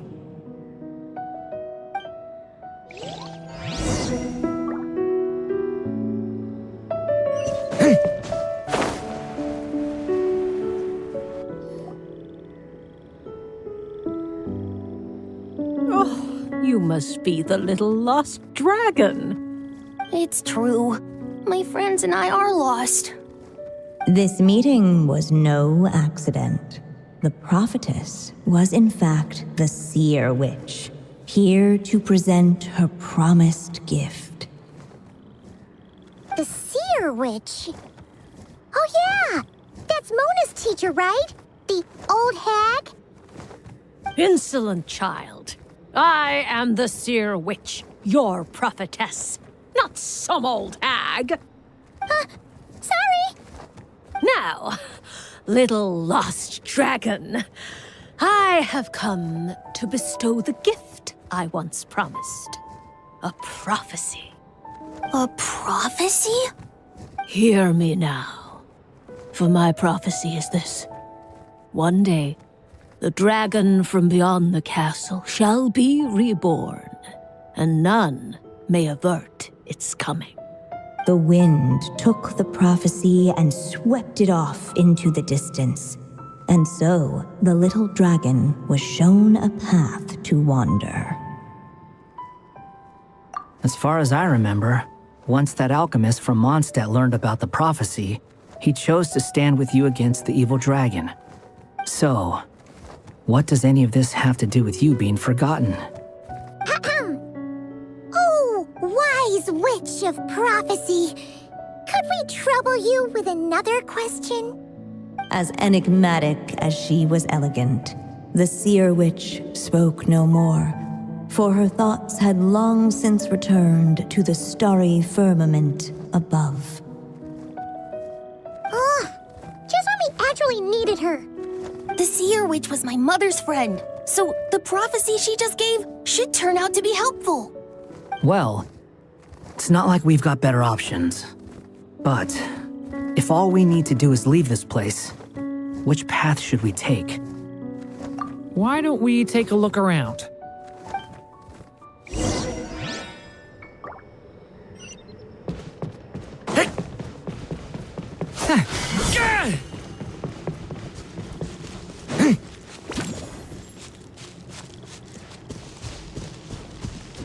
The wind kept blowing, but the little dragon had not yet resolved to follow it.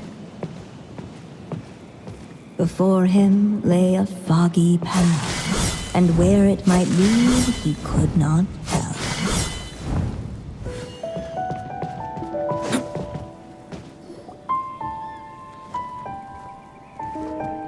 If we go this way, we'll be heading back to Mondstadt, just like we planned. Out of all the options so far, this seems like the safest, right? At least we know what happens next. He helps stop the evil dragon from returning, gets a new body, makes a whole bunch of friends, who all just forget about him. But you didn't forget, Hat Guy. I'm just saying, choosing this path wouldn't solve the main problem. You'd still end up being forgotten. Huh. I'm not against choosing this path. I just wonder what secrets it might be hiding. Let me think about it.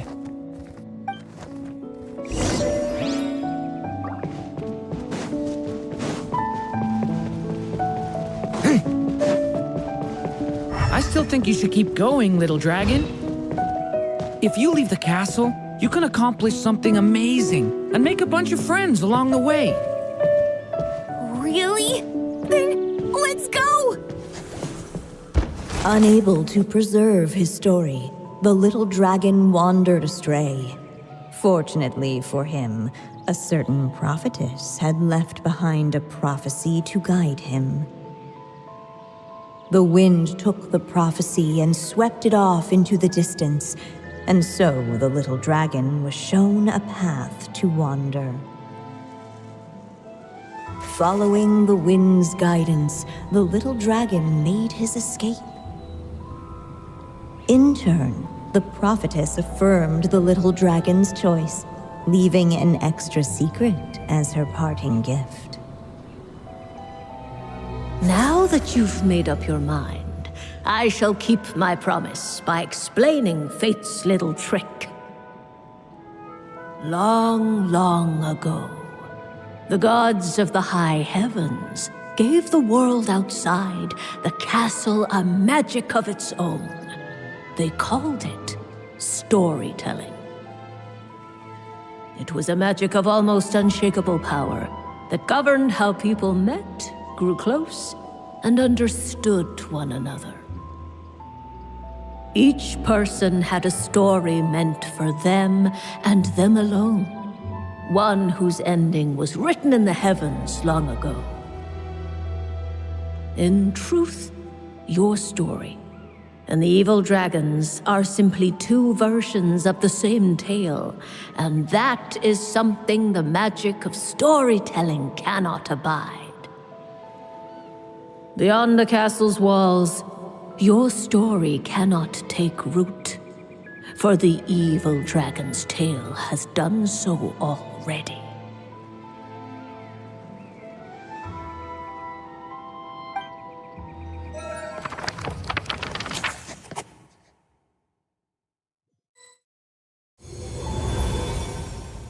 So, that was the secret?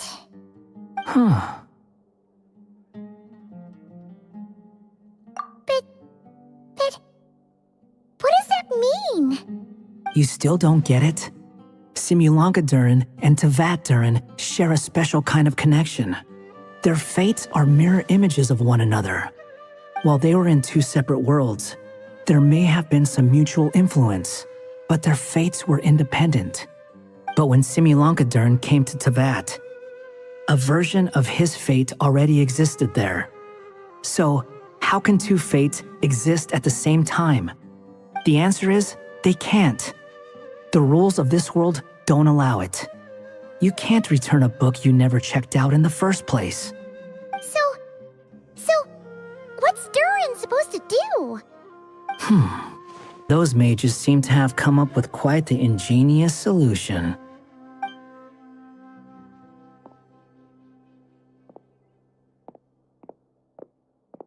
I'm here to make a return. As I said, there's no record of Volume 5 of this series ever being checked out. Then just think of this as Volume 6. Based on what I know, the author was planning on publishing another volume anyway. The catalog does have a slot reserved for Volume 6.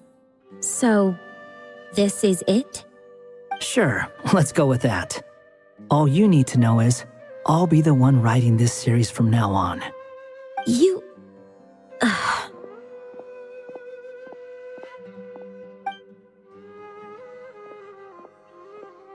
What are you up to this time? Remember the red tape I mentioned before? Well, I just took care of it. Now, I guess you'll be off to see your alchemist friend? It should be pretty obvious by now. He has the answers you're looking for. Well, we do have a whole bunch of things to confirm with 𝐵𝐴𝐷, that's for sure.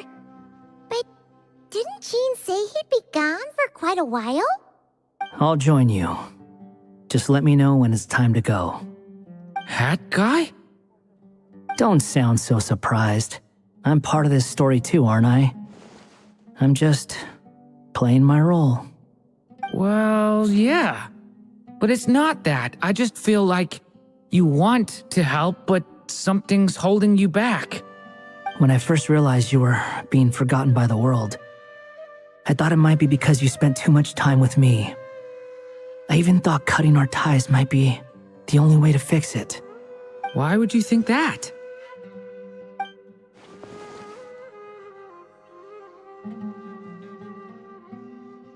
It doesn't matter now. Judging from the answer this book has given us, I was probably overthinking it.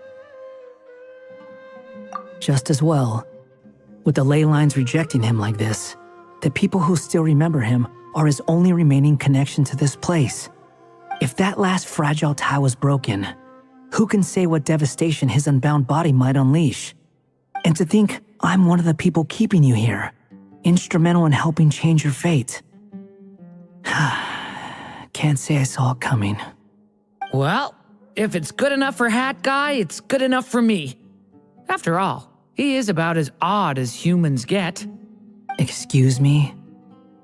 With some people, even if you try asking a simple question, they'll always give you a complicated answer. And the more you ask, the more complicated it gets. Truth is, Hat Guy's just that kind of guy. Whatever. All I needed was a yes or no, so we can quit it with all the back and forth. So this is the other Durin, huh? If this had been the dragon that ended up being revived in Mondstadt, there's no telling what kind of calamity that people would have had to endure. So, if you think about it like that, Durin's actually a hero. No, I'm just a little envious, that's all. Not everyone gets a chance to be a hero. Actually, Most of the credit belongs to 𝐈𝐴. Then again, barely anyone even remembers you at this point. So I guess there's not much left to envy. Ah, so you three still remember Durin. Looks like the memory loss hasn't spread to close friends. Yet. I guess that means my memory of you must still be complete as well. 𝐈𝐴. You're finally here! Oh, boy, do we have a whole pile of questions for you! Oh, you're here too? I think I've pieced together some of what happened to him. But what's your take on things?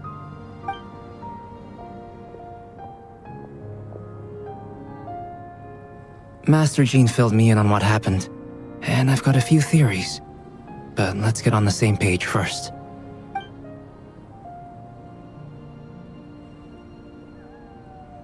Well, physically, he's doing fine. His body is holding the abyssal power at bay. And there's nothing whatsoever to indicate any risk of collapse. So, from an alchemy point of view, there's nothing wrong with him? The issue isn't so much that the abyssal power within him has gotten out of control. It's that the connection between his will and body is fading. If he ends up losing his conscious will, his body will fall back on its biological instincts. And that's when the abyssal power within it will take over. This book mentioned a witches' gathering. It seems like quite a few of these witches got themselves involved in Durin's case. Which brings me to my theory. Bringing fairy tale Durin into this world to replace the Durin on Dragonspine means using one Durin's fate to overwrite the others. But the power of alchemy alone would not be enough to pull off such a feat. It would have required the combined use of Miss Barbeloff's astrology, my teacher's alchemy, and Aunt Alice's magic. After learning of Miss Barbeloff's prophecy, Durin and I finally came up with a way to settle the Dragonspine Durin problem for good. And I took care of the alchemy side of things, which, looking back on it, seems to have been a part of their plan all along. So now, there's only one thing missing. As for the fate theory our friend in the hat just mentioned, I still can't figure out how any kind of magic could possibly influence the fate of Teyvat. But I'm certain that the answer lies within this book. So, the reason Alice had us complete this book was to make that magic possible? A form of magic powerful enough to rewrite fate itself. Well, we've no time to lose. I just need to take a look at the book. The next part of the story most likely relates to me. So the memory that unlocks it must be connected to me too.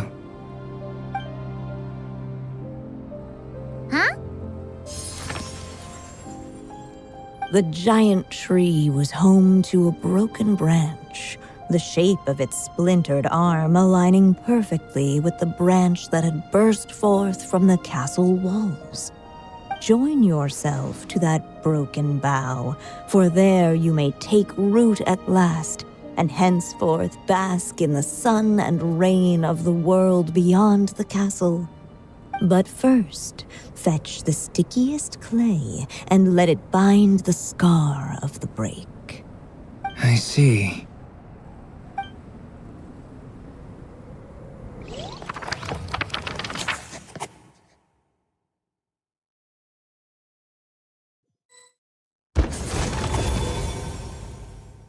Guided by the breeze, the little dragon arrived at an alchemist's workshop. There he was greeted by a clay figure, a child molded by the sage witch's hands. Though gentle in appearance, he had inherited his mother's cold, sharp wisdom. And he was determined to avert the calamity the evil dragon would bring. And so was his helper, none other than the little dragon himself.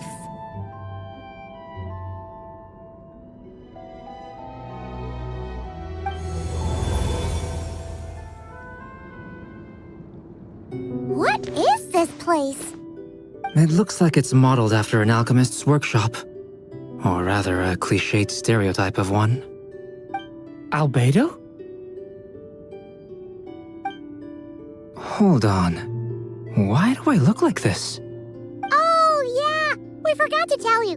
Basically, the characters in the story are reflections of how Durin sees them. At least you're still human-shaped? Well, since Cat Guy has taken on a different appearance too, that must mean the two of us are both characters in the story. But you, Paimon, and Durin haven't changed at all. You must be special figures in some way. I'd like to know more about that too. But seeing as none of them can explain it, let's just concentrate on moving the plot forward.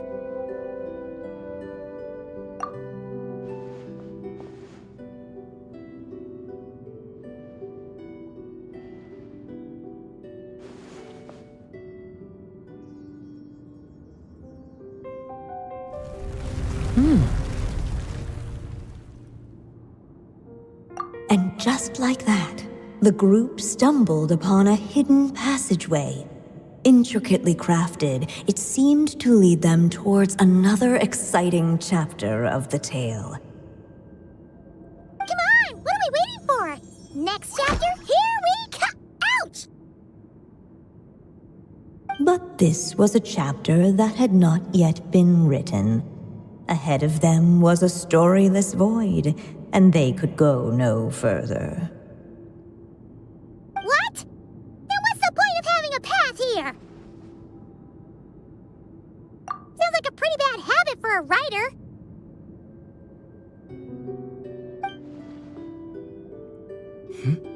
Over here. I found something. What the clay figure found was none other than the evil dragon's heart itself. Though the creature had perished long ago, its heart was still there, pulsing away and growing warmer with every beat. And the clay alchemist knew what it meant. That the evil dragon would return one day, just as the prophecy had foretold. Yet, guided by his mother's wisdom, he foresaw another fate. If only the alchemist could bestow this heart upon the little dragon, he might be reborn in the evil dragon's stead.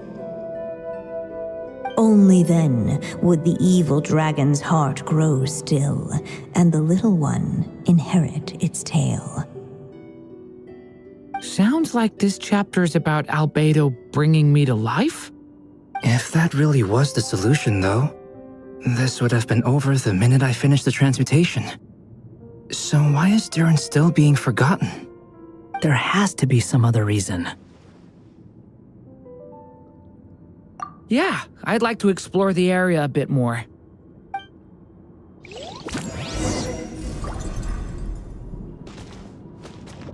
Unless the little dragon kept moving, eventually he would be forgotten.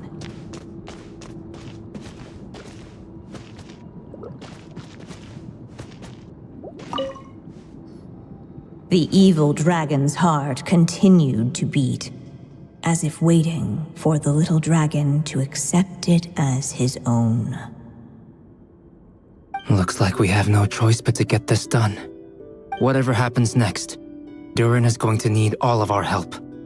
Is everyone ready?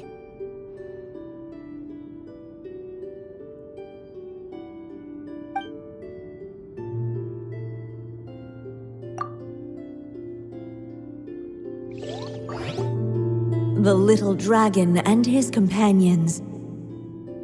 Blank. Blank again. Huh? What's going on? Are we running out of ink? Once the ink runs out, is that the end of the story? I had a feeling this would happen. What's happening to the others? Now that the story's ink was spent, all that lay ahead were blank pages.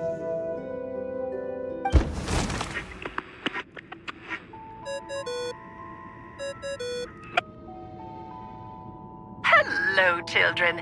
If you're hearing this recording, it's because you've reached a certain ending. You may have noticed that little Durin's experiences have been written into the pages of this book. Well, you should know that in the same way, its ending will also be written onto him. So be careful, because triggering a bad ending could be somewhat problematic. Let me guess, you're upset that I didn't warn you earlier? Don't worry, though. I've thought it all through. I built a very special feature into this book, just for you, the witnesses of this tale. So, go ahead. See if you can turn back the pages. If you're not happy with the ending you've reached, just flip back a few pages and let the tale unfold once more. Pretty incredible, huh? That's the power of magic.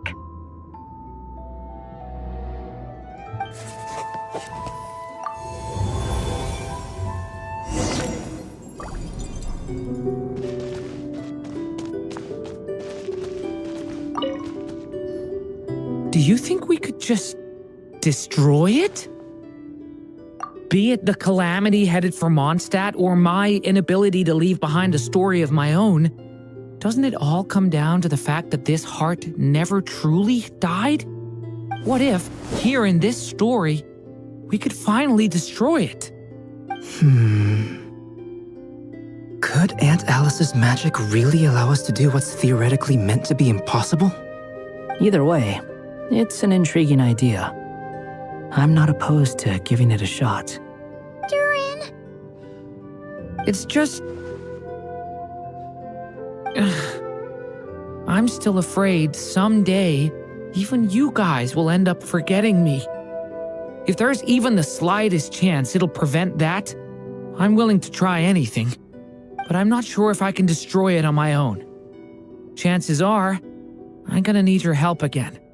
So please, everyone, help me destroy this heart, once and for all.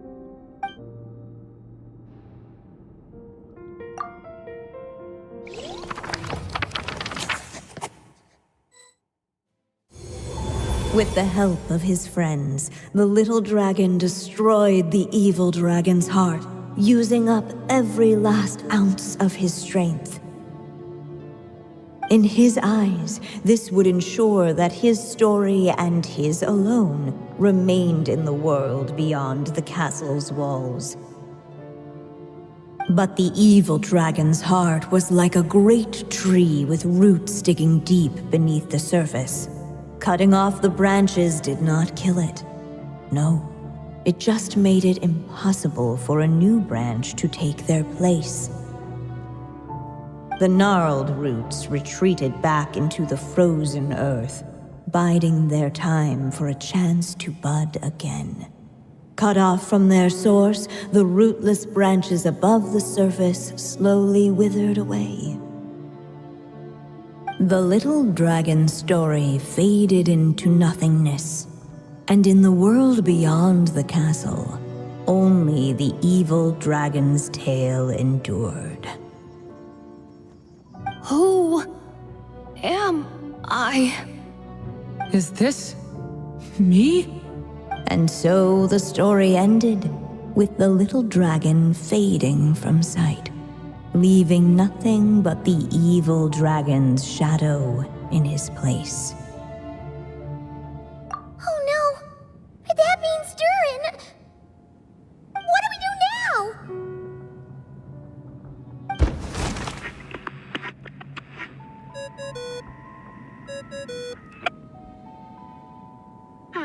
Looks like you've discovered another possible ending.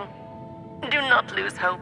You just need to keep searching, for there are possibilities that only you can bring to life.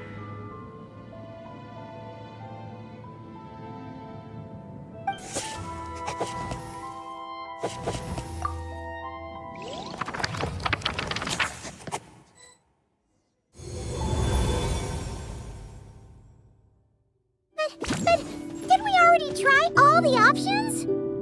Ugh! We'll just have to see if there's something we missed.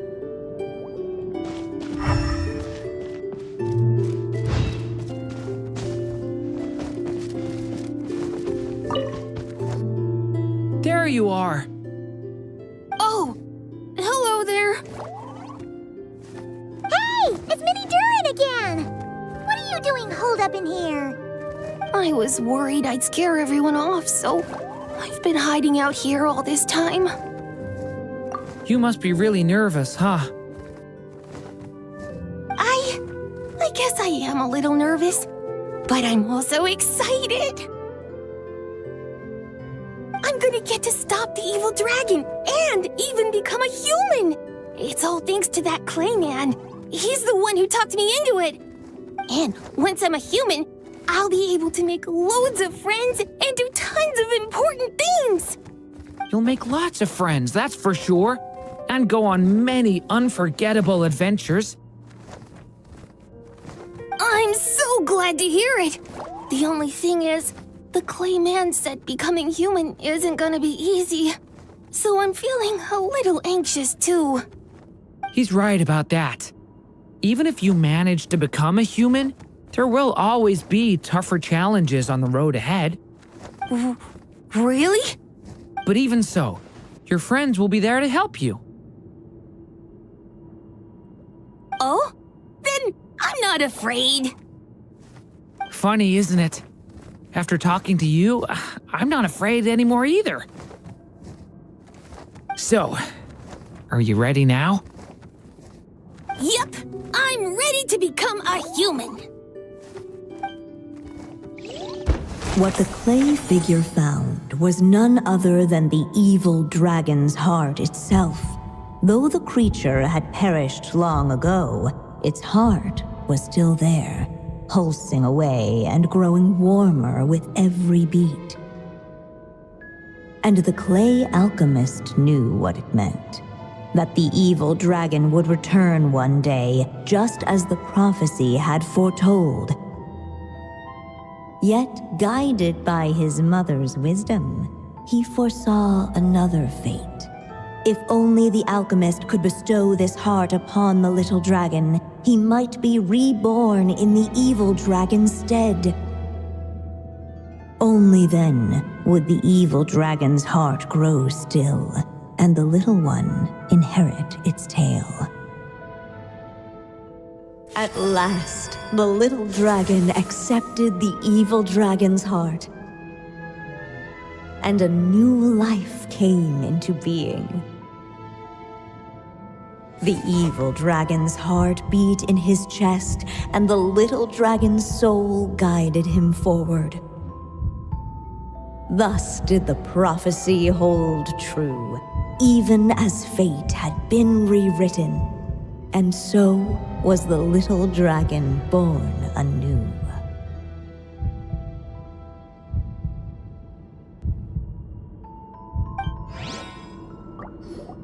Finally, a happy ending! That must be the last step, right? Woohoo! We completed the story!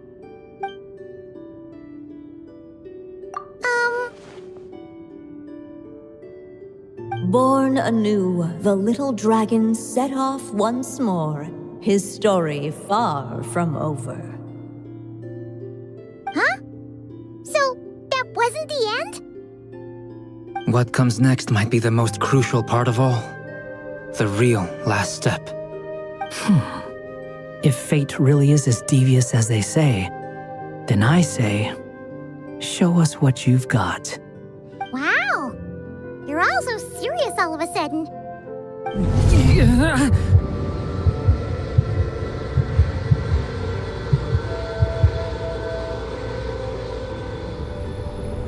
Durin, are you alright? The evil dragon's heart was now one with the little dragon, yet the dark power within it still lingered. Would the little dragon dare to hold this power back, or would he simply give in? Hey, what kind of question is that? Of course he's gonna control it. What choice does he have? Time is running out. So, would the little dragon dare to hold this power back, or would he simply give in? What's What's up with the narrator?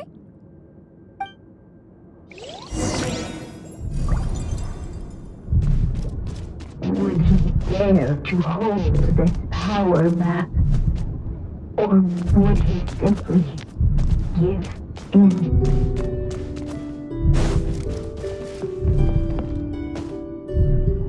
The little dragon and his companions. Blank. Blank again.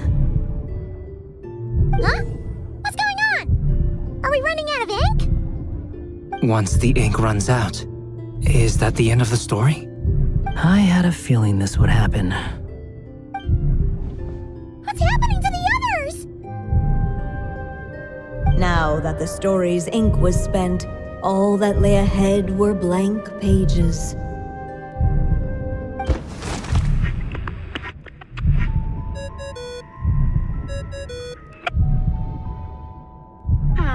Looks like you've discovered another possible ending. Do not lose hope. You just need to keep searching, for there are possibilities that only you can bring to life.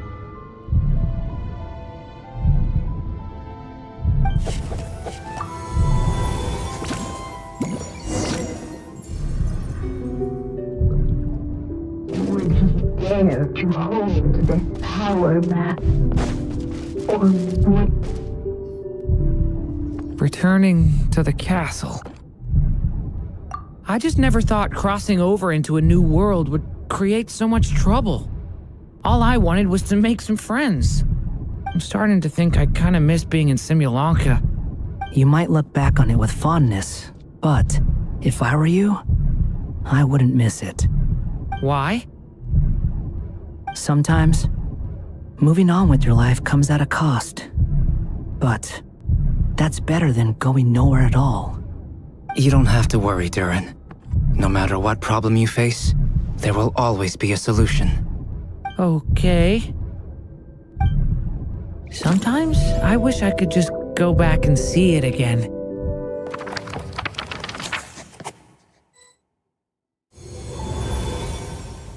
As the little dragon slipped back inside the castle's walls, the clamor of the outside world fell away.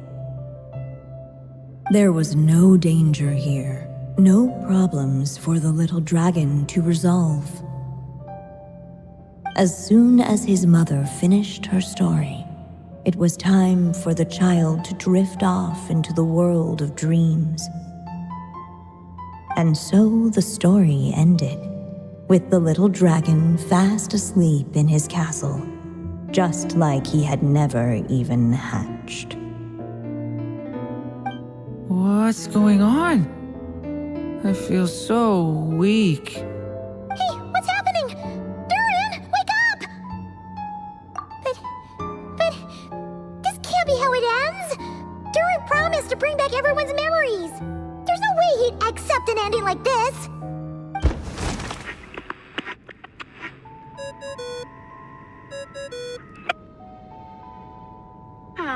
Looks like you've discovered another possible ending.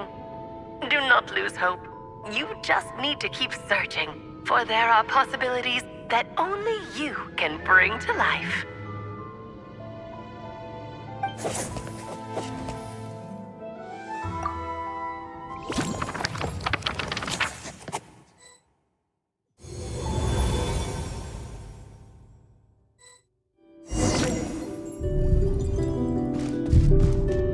Would he dare to hold this power back?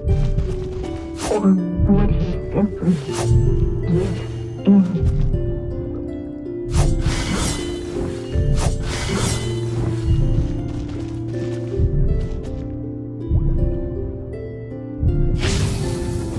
Stay back!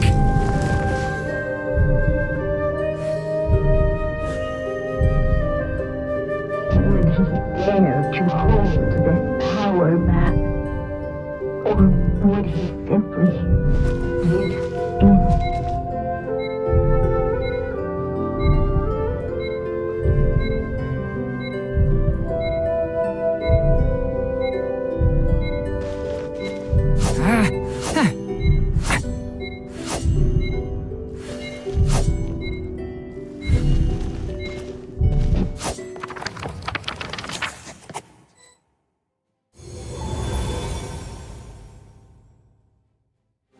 The little dragon was at an impasse, and the dark power within him surged like a tide. Unchecked, the darkness engulfed everything around it, including the little dragon's soul. The little dragon's story faded into nothingness, and in the world beyond the castle, only the evil dragon's tale endured.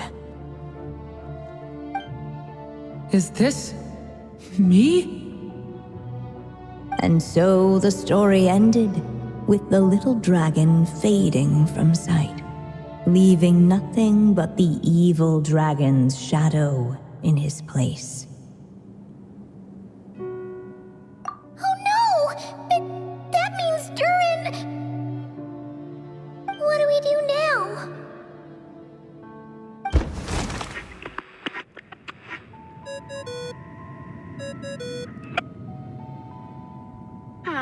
Looks like you've discovered another possible ending. Do not lose hope. You just need to keep searching, for there are possibilities that only you can bring to life.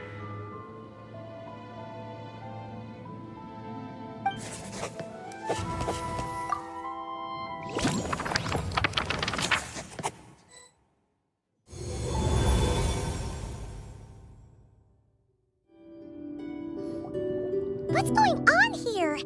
Why isn't the story letting Durin just suppress the abyssal power? It keeps getting stuck.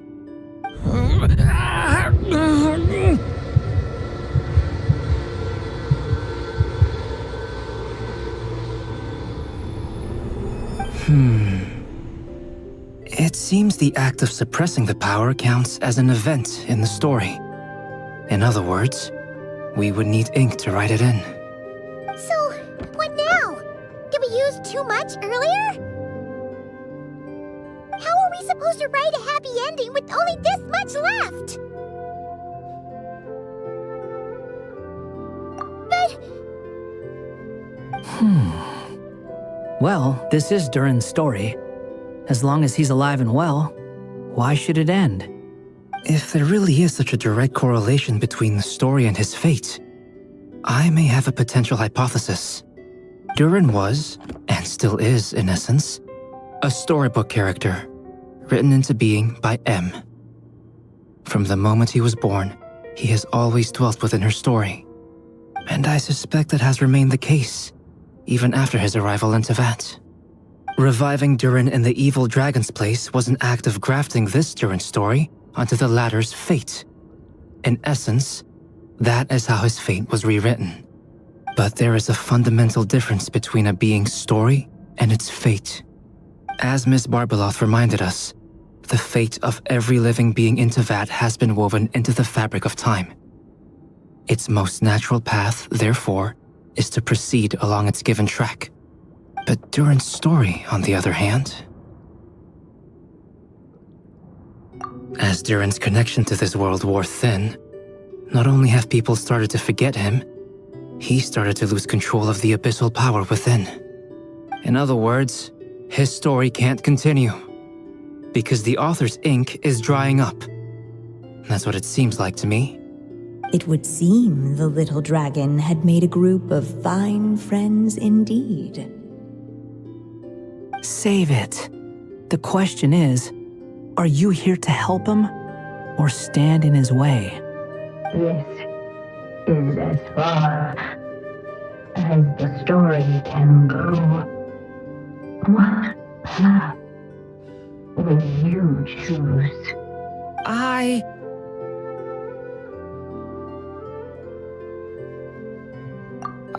suppose the final decision is up to me. It's hard to believe I never actually left my mother's story. If that's true, I'd like to go there and see for myself. By there, I take it you mean the blank pages of the unwritten chapter ahead? But we still don't even know how Alice's magic works. If Durin belongs inside the story, then going outside of it to some unwritten part, isn't that too risky? I'm not afraid. I second that. It would seem this is one answer you need to go seize for yourself. So be it. Whatever obstacles stand in your way, we'll tear them down together.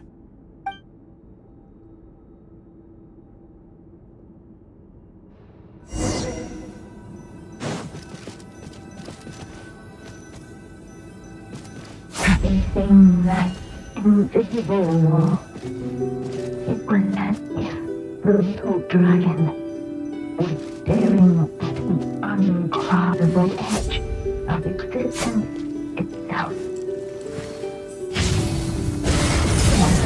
And all of a sudden, it began to fracture, as if struck by some transcendent will.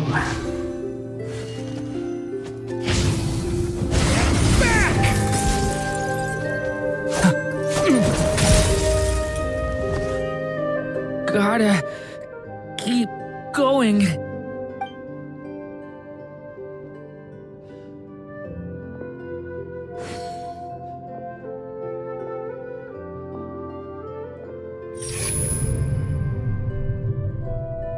Ahead lies only a storyless void. My consciousness is slipping away. Keep going, Durin. A pure soul is your essence, not an empty void. I feel so weak. Stand tall, Durin. You are not some amorphous idea. The body I made for you is flesh and bone. Am I truly alive? Yes, Durin, but you must keep going. You're as alive and real as I am.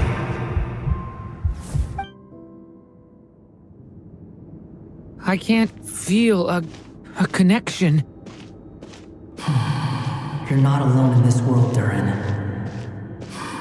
At the very least, you have me.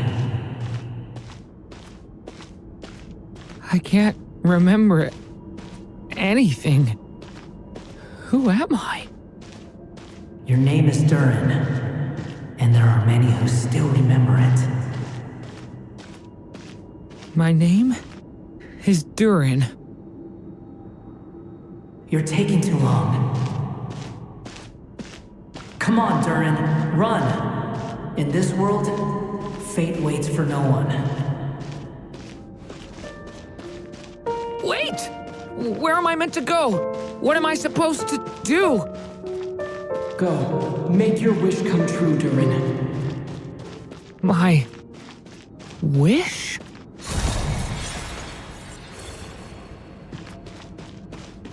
Your story's not over yet!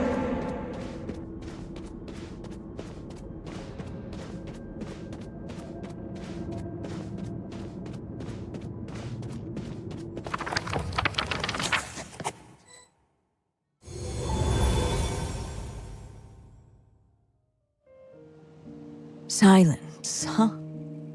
Have you nothing to say about my proposal? Let me get this straight. You want to graft your story onto this unfinished thread of fate, and in doing so, not only rewrite that fate, but allow the story to live on. Quite the brilliant idea. Still, the story's survival depends entirely on whether the author keeps writing. Exactly. And the moment foretold by the prophecy is still centuries away. I see. I thought my own ignorance might be the problem. That I'd asked more of the noble science of alchemy than it could ever deliver.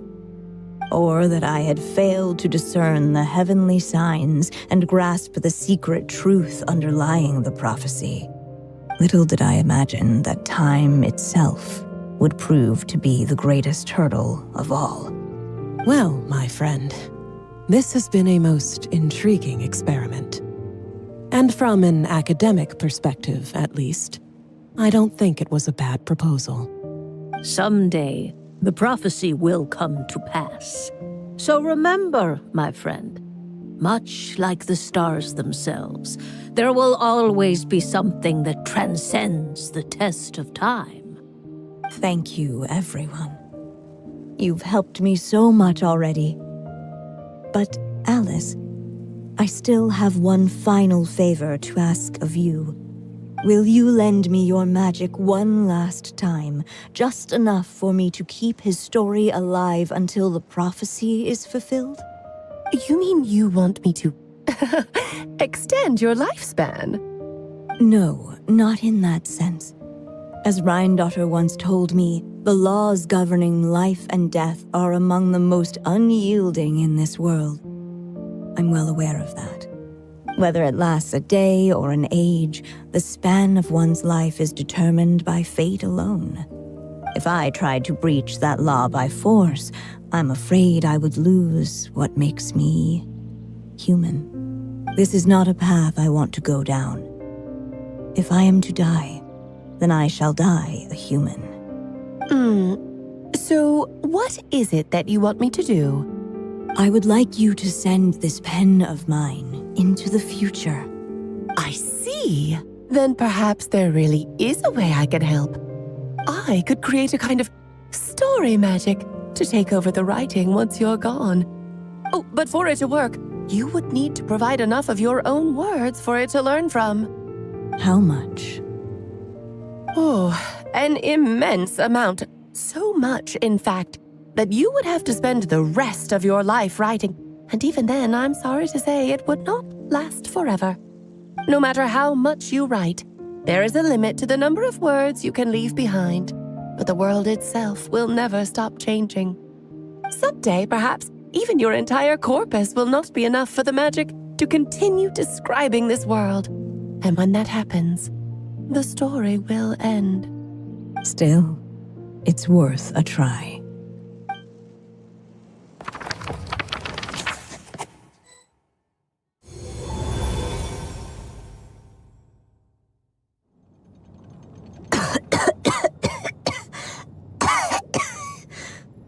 Oh, my dear Anya. Even after all this time, you're still... Look at you. You should be enjoying your old age in peace and quiet, especially now that things are finally returning to normal after that terrible calamity. Once he leaves Simulanka, things will only get more complicated. If his story is to continue, there needs to be more material for the magic to draw upon. I'll just have to skip over some of the less important details. Anya, why do you insist on sending him out of the storybook world? Why must he face his fate in Teyvat? Why not just let him remain within the story? With my magic, even fate's curse could be undone and he could live happily ever after. I suppose. In fairy tales, all it takes is a heartfelt wish. And even a wooden puppet can turn himself into a real boy and live happily ever after. That's just how fairy tales end, isn't it? But have you ever wondered what happens to the main character after the ever after? Tell me, Alice, in your eyes, what would be a writer's greatest regret? To leave a story without an ending. Not a bad answer. It's true, many writers come to consider that their greatest regret. But I see things differently. My greatest regret is that every story I write has to come to an end in the first place. Anya. No matter how brilliantly a character shines, the moment their story ends, their potential is lost forever. For them, the story itself becomes an inescapable fate. But what if, instead, I could place my pen in their hand and let them continue the story themselves? You mean? You said it yourself. I can only leave so many words behind.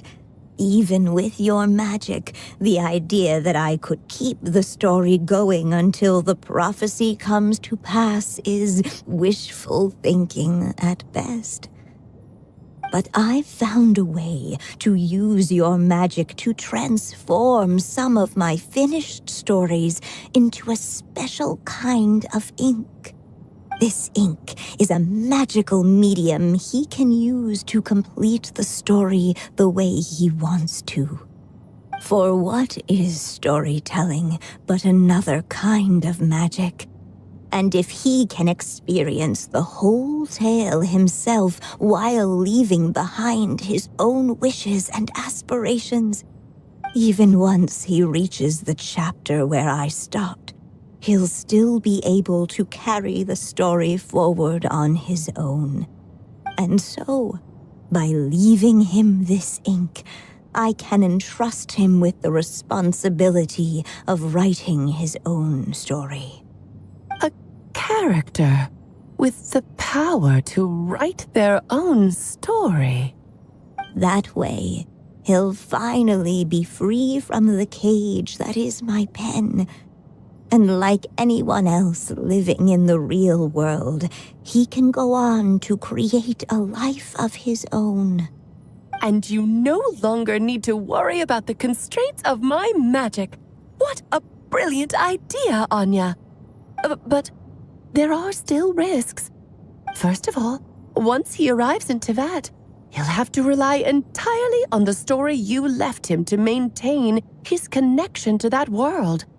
As you gradually hand over creative control, that connection will grow weaker, and at some point, he might lose it altogether. But at the same time, he'll also have the chance to forge that connection for himself. The issue is, this method taps into too many of Teyvat's core secrets. Any overt hints you try to leave will be erased in no time. In fact, it'd be hard for you to leave anything at all to guide them. We still have the story itself, though. I can use that to show them the way. It's entirely possible he burns through all your ink, never reaches the chapter you had in mind, and gets stuck, roaming the chapters of his past. But despite all that, I still believe in what this child can become. His hopes and wishes can be his ink, so he won't be trapped by mine running dry. Oh, what the writer you are, Anya. Your imagination never ceases to amaze. And you do know how much I love a happy ending. You shall have my help, my dear. Thank you, my friend. Well then, my child. Do you understand what you must do? Yes, I think I do. It's my turn to keep this story alive. Then what's holding you back? What will become of you after I take up this pen? I will fade away. There will no longer be a reason for me to go on existing. My child, or your mother, I should say, passed away long ago. The voice you're hearing is nothing but a magical echo that has now fulfilled its purpose. You needn't feel so reluctant to let me go. I know my mother died long ago. It's just, when you lose your mom too soon, it's hard to tear yourself away from the stories she used to read. I guess it's a silly way of pretending she's still here, by your side. Durin. But after coming to this world and traveling it with my friends, facing all kinds of enemies together, I suddenly realized I couldn't just sit around listening to my mother's stories because I'd found a new purpose in life. Maybe this is just what growing up feels like. With all my new friends waiting, it's time I finally set aside my mother's storybook. I'm ready to grow up now, Mom.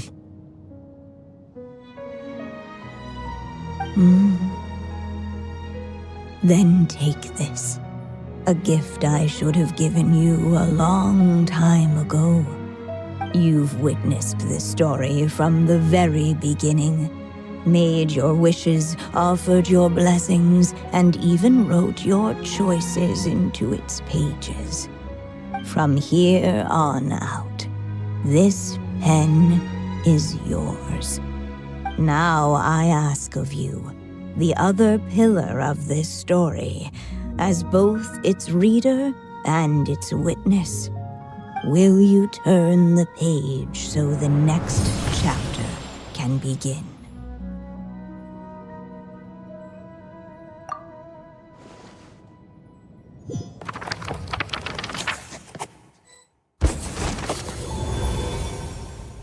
Suddenly, and without warning, the powers of darkness struck. The question was, could the little dragon prevail? Alas, it was here that the story witch's tale had to end. But Durin's tale, on the other hand, had only just begun. Stepping into his mother's memories, he picked up her pen. And so the story that was ending began anew. He had made up his mind to challenge the fate that barred the way ahead.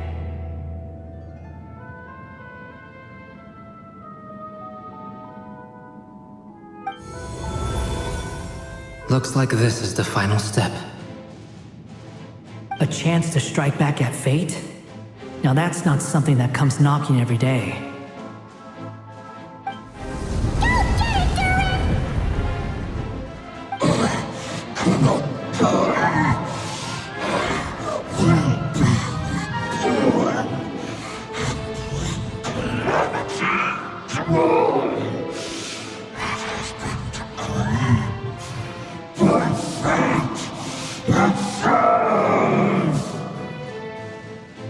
No, that fate no longer defines me. In the end, only my story shall endure.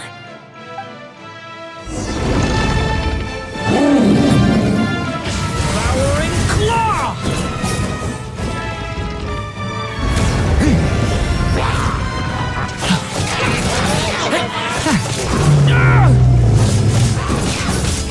Get back! The abyss is burning! Shadow! Sir!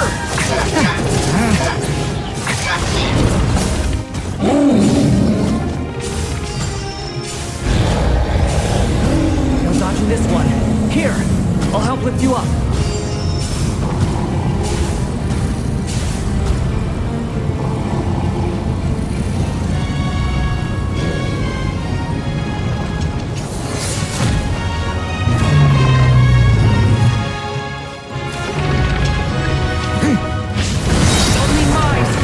Shall endure.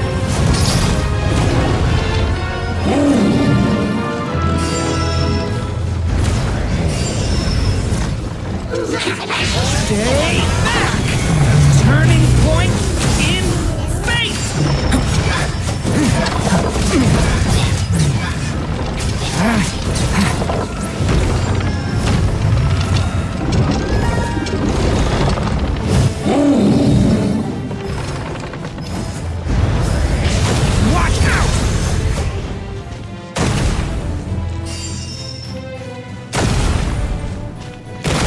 Looks like there's nowhere to hide.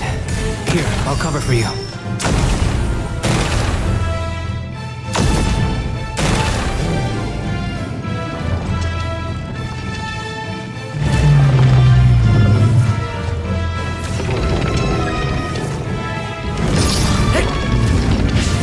This time, the light prevails.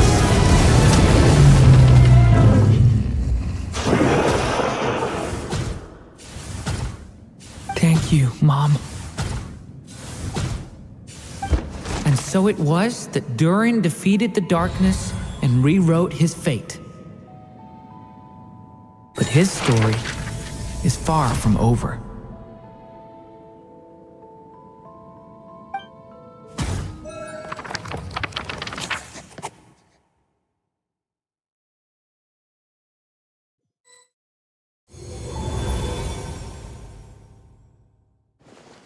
Is everyone okay?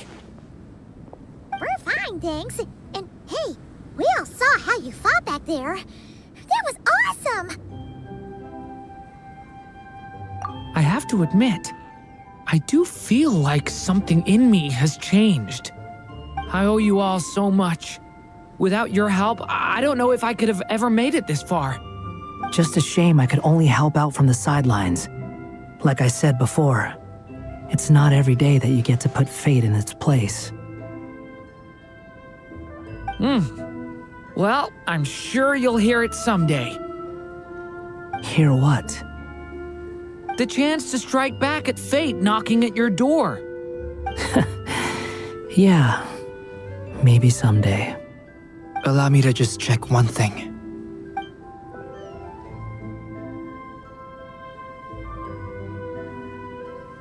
Yes.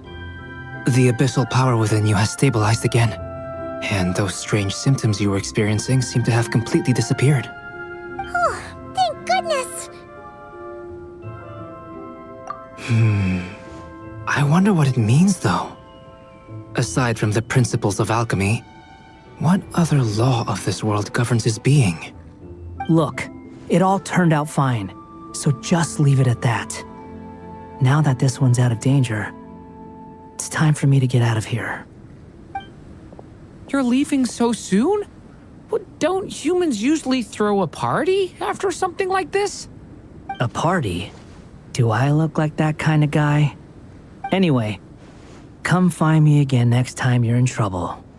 That's what friends are for, right? In a way, though, he is right.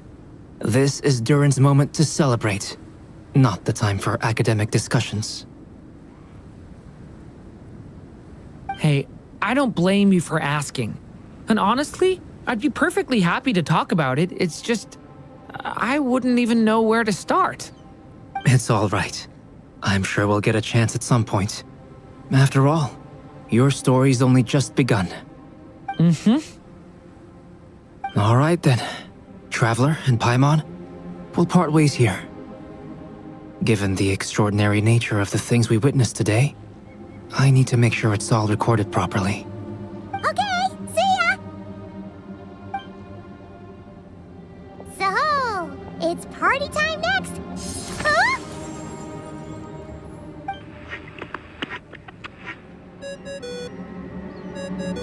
Congratulations on completing your mission. Now then, as per our agreement, it's about time you returned that book. She must have known the moment we finished. Just like she said she would. I've heard dressing appropriately is a must for socializing.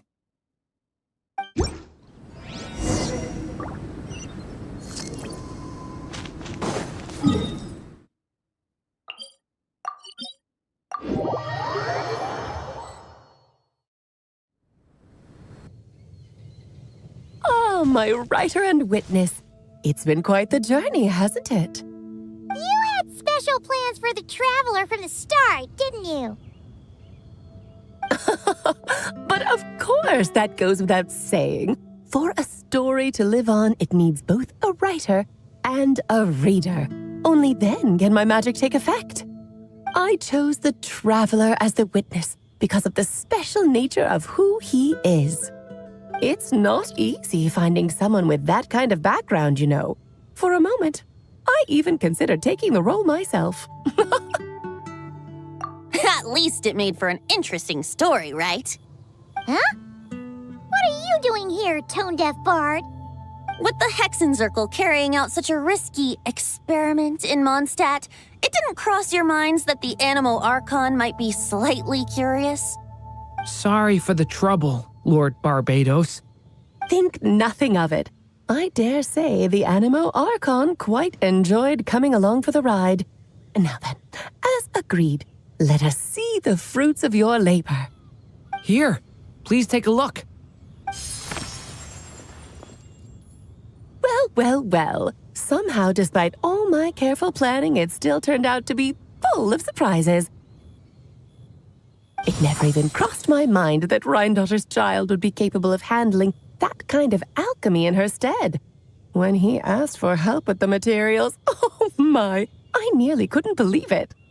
If only the others were here too, we could all celebrate together. I'm right here, you know. The only one who hasn't responded is the one busy stuffing her face over there. Is that you, Barbie? A little late to the party, don't you think? Come here, child. Let me take a closer look at you. All right, Aunt Seer Witch. Here I am. Just as I thought. This child's fate does not appear among the stars.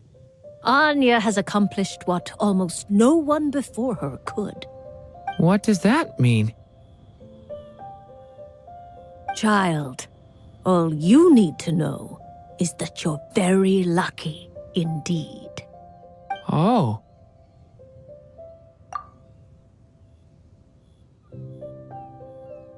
Just like how she was in the story, huh? Tell me, little Durin, what will you do next? I, for one, cannot wait to see how your story unfolds. Well, there's so much I want to do. I'm not even sure where to begin. How about settling your most recent regret?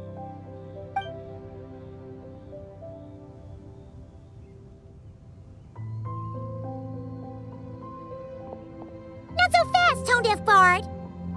What exactly did you just tell Durin to do? To make the long overdue wish come true. Thank you once again, Alice. How much time do you have left? I believe these should be my final moments. Just enough time to say goodbye to my dearest friend. This feels like having to say our final goodbyes all over again. I don't like it. Not one bit. I don't know how to respond to that. Strange. You were always such a cheerful figure in my stories. I even dubbed you the Merry Witch, you know. Oh, please. You know full well it was your stories that first taught me what true pain and sadness felt like. Aside from saying goodbye to me, shouldn't you also leave a few words for the child? Since the book will be his to continue, why don't you write him a little parting note? There's no need. His mother already did that long, long ago. All that remains is for me to convey it on her behalf.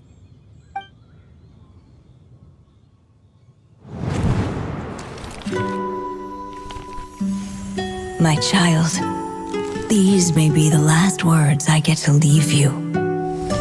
I've always thought of the characters in my stories as my children, loving each one of them, just like a mother would.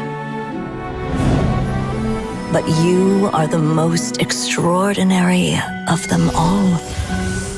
You alone can defy the fate of this world and write the perfect ending to my story. You alone shall leave these pages for a future I will not see. Still I say to you, fly, my sweet child. Just like a forest breeze yearns for the open sky, head into the unknown and seek an adventure to call your own. If you meet a dragon bright as 1,000 jewels, dance through the air together. You are not alone, for this world has accepted your place in it. Do not lose heart. You still have many wishes left to fulfill. A long tale awaits you, my love. Let songs and flowers be the ink that fills its pages. Take my pen and use it to continue your story.